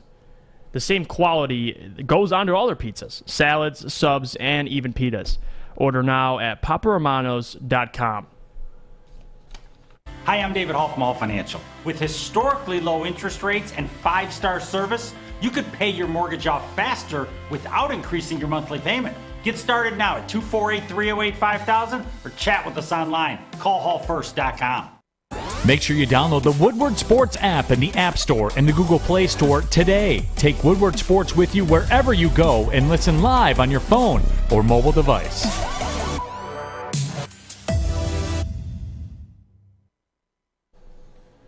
All right, welcome back to the Morning Woodward Show, guys, here on the Woodward Sports Network. Don't forget that we are live on The Riff. I believe we'll be on radio from 10:30 to 12:30 today. That's when the morning show airs. Don't look at me like that. We're on 93.5 and 99.1. Don't look at me like that. Don't look. We're not on the Riff. We're partnered with the Riff, but regardless, guys, I want to get into quarterbacks. Quarterbacks, Jeff, you believe that can and can't win a Super Bowl. Let's start with the quarterbacks that you believe can't win a Super Bowl with their current team. Let's start with your first one. Listen, I know this is, I don't know if this is obvious, but I just started thinking of guys that necessarily, I just don't believe it, and I would bet on not winning a Super Bowl. I'll go Kirk Cousins with the Minnesota Vikings. I don't see it happening. I'll go down to Tua Tagovailoa for the Miami Dolphins. I just think he's so limited in what Tua can actually do. I just don't see him electrifying in the playoffs, turning into this, gunslinger and winning ball games. I think they can maybe make the playoffs. I don't see him winning a Super Bowl. I don't. And this is bad. I don't know if I'm off by this. This is just my personal opinion. I don't see Lamar Jackson winning a Super Bowl. Ooh, okay, so you went there. So I'm going to stop you now. Okay? So, my list includes Tua and Kirk, so we both agree there. I had Lamar originally, and I scratched him late last night off of it. I think it's just too early still. He won a playoff game last year. He took that first step, right? So I got to give him 2 more years. Like, Ryan Tannehill, I'll go through my list. Ryan Tannehill, Jared Goff, Tua, Kirk Cousins, Baker Mayfield. Those are quarterbacks. I was going to say I have Baker also. With their teams, they cannot. Baker is too limited. Baker had everything go right for him against the Kansas City Chiefs, and he couldn't win. He couldn't deliver. Why? It's not that he's not a good quarterback, but this is the difference between having a game manager quarterback like a Baker Mayfield, like a Jared Goff, like a Ryan Tannehill. The problem is, when things hit the fan, you need special to get out of those situations, and Patrick Mahomes offers you special. Josh Allen offers you special. These are quarterbacks that can give you those special moments. Even Matthew Stafford can bring you back from basically nothing. He's proven it. So, Jeff, I'll agree on Tua and Kirk. Baker, I just feel like you're beating a dead horse right now. I can't win big with Baker. I can win playoff games with Baker Mayfield. With Kevin Stefanski, I can win football games. I can potentially win a division. I could potentially get to an an AFC divisional round, even an AFC championship game if we make the right moves and we make the right plays. But Baker just doesn't give me that special you need. I mean, you don't need it all the time. We've seen a Flacco, a Trent Dilfer. We've seen quarterbacks be able to, game manage their way to Super Bowl rings. But you need special. You need special. Even Nick Foles, for that one postseason, offered you special. Can I ask you something? Go ahead. Do you think, with all that being said, do you think Dak Prescott can get a Super Bowl ring? Okay, so... Because he's special, but organizational. So this is based on their current teams, right? Mm-hmm. And my list of who can't are Tannehill, Tua, Baker, Kirk, and Jared. I think they all share very similar traits. They can win you football games. They could potentially win you playoff games. They can game manage very well. They're not gonna commit a ton of turnovers outside of Jared Goff, really. But okay, like I can win football games with you, but am I gonna win the Super Bowl? Isn't that the target? So I don't believe any of these guys can win. And to answer your question, Jeff, Dak Prescott, I have him on my list of quarterbacks that can win a Super Bowl with their team, and it's the same way I feel about Russell. Russell doesn't qualify for this list, but the Seattle Seahawks are so Russell Wilson dependent, and I'm starting to see a very similar trend with the Dallas Cowboys. You have DK Metcalf, Tyler Lockett, Russell Wilson. Dynamic, explosive, but everything has to go through Russell. CeeDee Lamb, Amari Cooper, Dak Prescott, everything has to go through Dak. I think Dak can deliver. I think he can. I just think the team aspect of it might be too much to overcome. I don't think Mike McCarthy's the guy. I don't think Jerry Jones sticking around doing what he does is going to help them any much. But my list, and I'll start first, and I'd like to have a back and forth on each one of these going forward. I'm going to start the quarterbacks who can. We had Dak. Is there anything you want to add to Dak before I move on? No, I don't disagree with you. My second one is going to be Kyler Murray. I got him as well. All right, Kyler Murray has it. He has special. Yep. He can run out of the pocket, make all of the throws. He can avoid sacks. He can avoid the big hits. He can make all the throws. I love Kyler Murray. I think he has it, and I think he can win a Super Bowl with his team. Do you agree? I agree. Whether Cliff Kingsbury's the coach or not, they have a stacked squad, and I think Kyler Murray, behind center is who they need, man. Like you said, you can't touch him. You saw the clip yesterday, like him avoiding like 3 potential sacks and throwing a dime on the run. Like that's just who he is. He's dynamic, and yeah, I agree with you. He'll win a Super Bowl by the time his career is over. Okay, very cool. I want to address Justin Herbert. I got him as well. You do. All right, I'm so proud of you, Jeff. Okay. Justin Herbert has it, man. Yes. He's special. He showed it against Washington. He was able to handle their pass rush. He had a very solid game. If it wasn't for drops by Keenan Allen and Mike Williams, that game is not as close as it ended up being. So I love Justin Herbert. I think he's shown it. Honestly, if you ask Washington to redraft, and that draft, 2 years ago? Yep. They're taking Herbert over Chase Young. As great as Chase Young is, they're taking Herbert. My goodness, Herbert has it all. I love it. I love it. I love it. My next one is Josh Allen. Agree? Yeah, we picked him for MVP. But he's kind of easy. He's kind of easy to pick because he was in an AFC Championship game last season. Kind of hard to vote against him. But the last one, I want to hear your last one because we agreed on 4 of the 5. I had 4. I couldn't think of an actual 5th that I could seriously argue. Really? Lamar Jackson, you could argue maybe in a couple years, but that already doesn't have a Super Bowl ring. I mean, who's not a rookie or a second year? That's a part of a good organization because you got to remember that. You got good quarterbacks like Joe Burrow looked good, but will he win in Cincinnati? Probably not. So I don't know who you have as your 5th, and I'll tell you if I agree. All right. Given with their current team, this is the criteria, yes. right? What team? Matthew Stafford, I believe, can win a Super Bowl with this Los Angeles Rams. Can I say this too? I was actually thinking about putting Matthew Stafford because I love him so much, but the only thing I struggled with is how do I say that seriously without him ever winning a playoff game? Well, but it's not serious. It's like, can he? Like, he actually can. I I believe they can make a run in the playoffs. I do. Can they win a Super Bowl? I don't know. I still need to see him play Seattle, play Arizona, play San Francisco. He needs to play good teams. He's got Tampa Bay in 2 weeks. He goes away to Indy. That's a tough matchup. Like, he's got to prove himself over the season. But I had to add him to the list because he's got the best defense in football. He's got one of the best coaches in the NFL. He's got Cooper Kupp healthy, who is the best receiver in yards after catch in the NFL. It's not even a debate. There's no one even close to him. I love the Rams offense. I love how dynamic they can be. I think as the season goes on, they'll figure out the run game. I had to include Stafford, not based on just his ability, but given his situation. It's such a good situation that I can't overlook it. I had to add Stafford to that list. So he was my fifth. And to fall back on the ones that can't, maybe finish off your list. I didn't give you a chance to finish off your list. No, we pretty much had the same identical list. I had Baker Mayfield, Kirk Cousins, Tua Tagovailoa, Jared Goff. Sadly, not whether it's with the Lions or not, I just don't believe he can win a Super Bowl. And yeah, that's pretty much it. We mutually agreed. I mean, there's not many guys. And this isn't a knock on Jared Goff either. Let me address this. Either all five of these quarterbacks, they can win you football games. Yes. This is about, can you win a Super Bowl with them? And I don't believe you can win with Tannehill. Do we agree?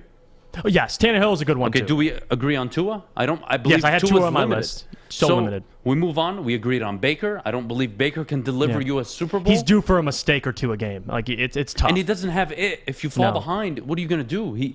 He's gonna. That's where the turnovers are gonna happen. Nick Chubb, you ran the ball all over him. Kareem Hunt was effective. Jarvis Landry was effective. Your tight ends were effective. The offensive line was dominating early on, and you still couldn't beat the Kansas City Chiefs. And then Kirk Cousins, I think we all know who he is. I really got to talk about Kirk Cousins? He's not winning anything in Minnesota. And I added Jared Goff to this list, not because I'm trying to pick on Jared Goff, but he is playing for the Detroit Lions. They are in a rebuild. He has 2 seasons left. He's not winning a Super Bowl in his first 2 seasons. He just isn't. No. And I don't believe they're going to re-sign him after. And we don't know where he's going. Given all that, I don't think he can be on the list, but that's not really a shot as his ability. Like, he's proven he could get you to a Super Bowl, but he didn't deliver. And it's unfortunate for him because he had such a promising start to his career. And best case scenario for the Lions is he rekindles and finds that spark. But even if he does, are you really going to pay him $35-40 million a year to be your franchise quarterback? It's a very difficult model to pull off. He's not special. He's not Mahomes. He's not Allen. He's not Herbert. He's not Kyler Murray. He's not Dak. So, it was tough for me. I didn't want to put him on the list because I felt it would come off maybe rude and abrasive and like, oh, you're just trying to pick off on Jared Goff, but that's the reality. No, I had him on my list, and I like the Lions. It's just facing reality that you don't know if Jared Goff will be with this organization within the next 2-3 years, or possibly 3 years. So, and you don't know where he's going next. I don't know what organization he's going to be a part of. So right now, no, I don't see him winning a Super Bowl. Can these guys that we say can't win a Super Bowl make it to the Super Bowl? Possibly. Are they going to win it? We don't believe so. As of right now. So, Wasim, that's the problem with Baker. Baker looks really good throughout the whole game.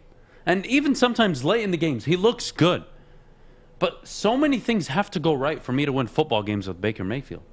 What more could I have given you than a 12-0 start in Kansas City? Your offensive lineman was dominating the Kansas City defensive front. And because you couldn't convert on key third downs throughout the game, you gave Kansas City and Mahomes the ball back, and they went down and scored.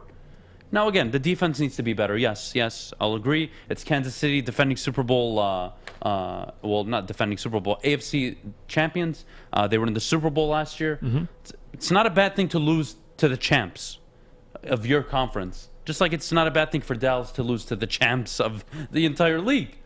So my main thing here with Baker is I don't believe I can win long-term with Baker because the moment I pay him, I'm expecting him to be special. And I don't think Baker can be special when I don't surround him with the talent I'm surrounding him now with.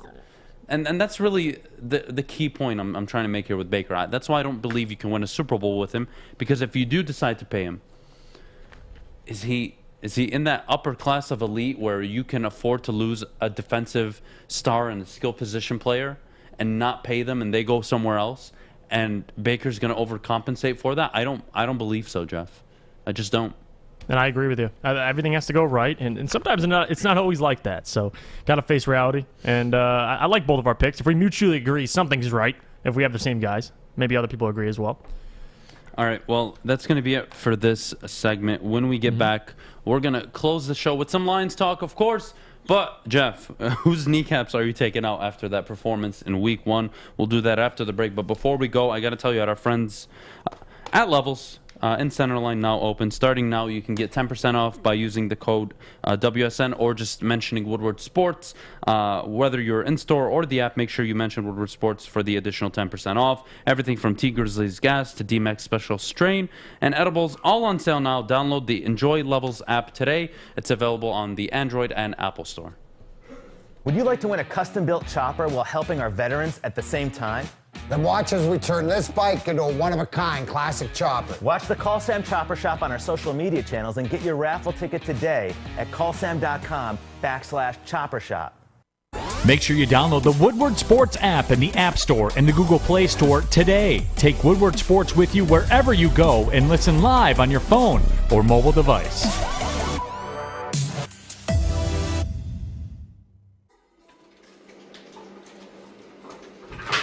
Morning, Art.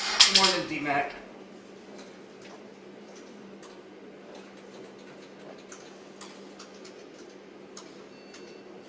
Is it time? Yeah, it is. Fish! Go fish. Fish facts. It's fish! Alrighty, today is Monday. Happy Monday, everybody. I hope everyone had a fantastic weekend.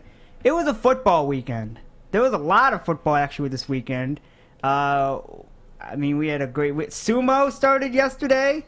What does that mean, Fish, that. when you say sumo? Is there a season? It's a season of sumo. There is a season of sumo. Like these games and they stuff. do every odd month. They go for 15 days, and I will show you some videos probably tomorrow on it. Okay, I'm excited. They fight every day for 15 days, every odd month of the year for 15 days. 15 straight days of 15 just straight trying days to move each other. Trying to move each other, yeah. God, they're built different. They are built different. So it's in Tokyo, Japan, where they hosted the Olympics and the Paralympics. Very exciting. Speaking of very exciting, we go out to a video today where a lot of options to choose from. We go to a video where this was a very nice pass. This was in the New Zealand-Argentina game from yesterday. And whoop! That was a very nice pass. That was a flick. I don't know how he got the control to flick it with his one hand. I love the slip and slide. So like he just slid right into the end zone. Very impressive. They won 37-0. Here's another angle. You can actually see that he... I don't know how he got the ball off, but he did.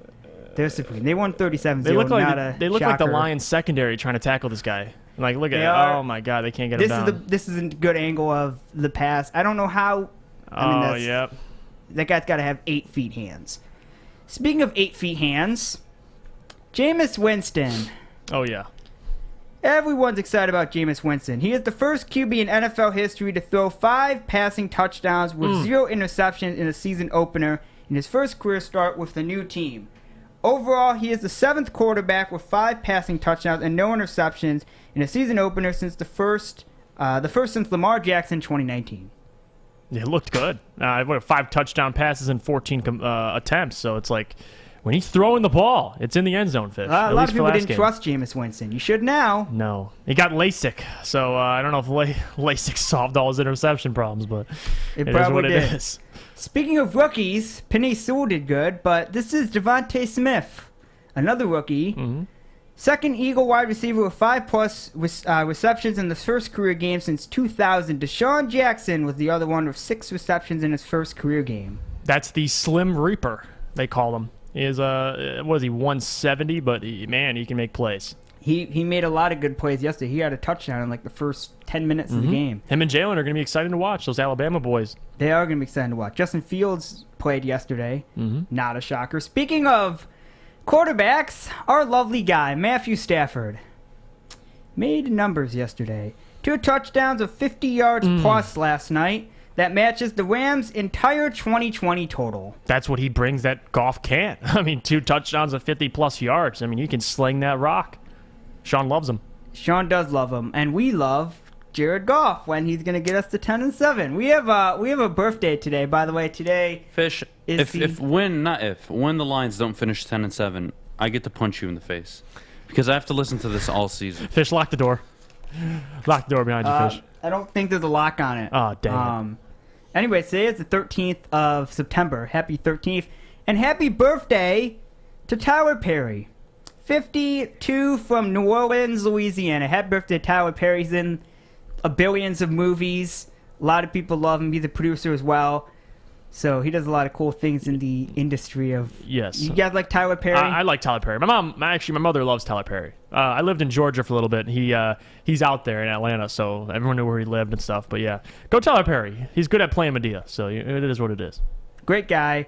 Speaking of great, those are the facts. We'll be back tomorrow for Tuesday, and everybody will be very happy for Tuesday. Adam doesn't look All happy right. for Tuesday. Whatever, Fish. Look at his face right now. I love you, man.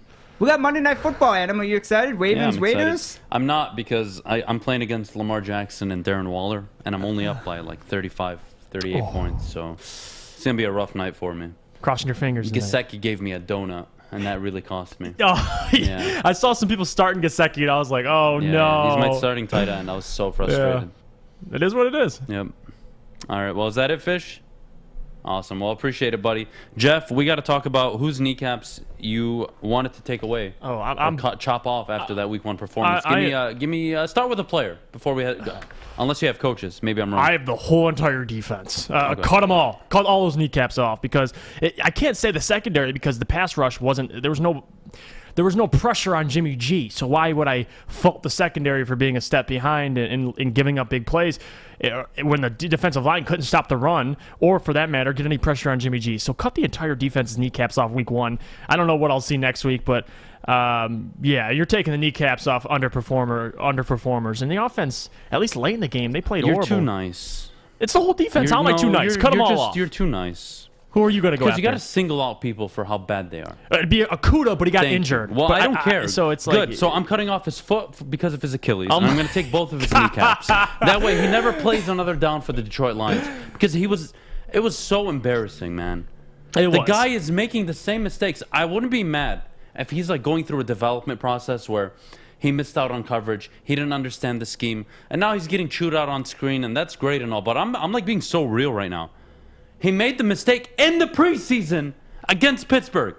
And he did it again against Deebo Samuel. He overran the coverage.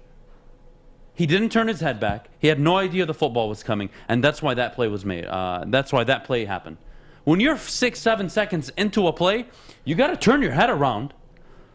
Clearly something else is happening if you're guarding a guy for 5, 6, 7 seconds and the ball hasn't come your way yet. What are you doing?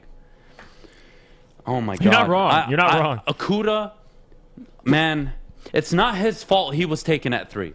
And I'm not going to hold him accountable. But when you take a cornerback at 3, and it was a different regime, but my goodness, that sets you back for a long time. And if Jeff Akuda doesn't turn out to be at least a top 10 corner in the NFL, you have set this franchise back another 10 years. Mm-hmm. Because you will have to go find a cornerback somewhere else, whether it's through free agency or through the draft.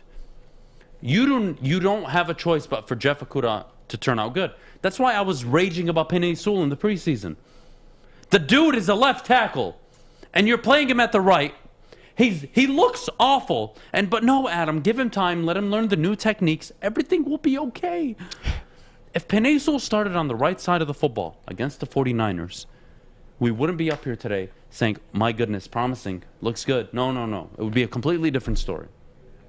He plays on the left, and he looked good. And this is going to apply to half the team.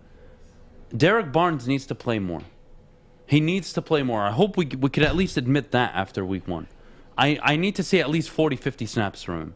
But go ahead, Jeff. I want to ask you one question because I love asking you these questions. Like my man Anthony, Pistons Talk, he said something about it. He tweeted or said something in the group chat about it yesterday. I want to ask you, in your opinion, do you think Jeff Akuda is probably the worst bust since Darko Milicic? Okay. In Detroit sports? No. I don't think so either, but it's an interesting conversation. It's worth having a conversation. Yeah. The only problem I have, and I keep it real, man. The problem is Jeff Akuda's only in year 2. Yes, right. I haven't seen enough. But when I've seen him, it's been really bad. So maybe it is time to have that conversation. I'm not ready to have it yet. But I consider Ebron more of a bust, especially considering, Melo went after Darko, Aaron Donald went after Ebron. I'm willing to have that conversation. It hurts me, man. And it Simmons, really does. didn't Simmons go right after Okudah as well? So I mean, I don't know. It is what it is. It drives me nuts. It's not even that. It's Justin Herbert after Jeff. Yeah, I honestly I'm willing to have any of them. I think I'm willing to have that conversation right about now. I'm so frustrated with Jeff Okudah, and I told you earlier, and Funky just hit it right on the head. Funky Lions fan. I said it. Decker's injury could be a blessing in disguise. Absolutely, man.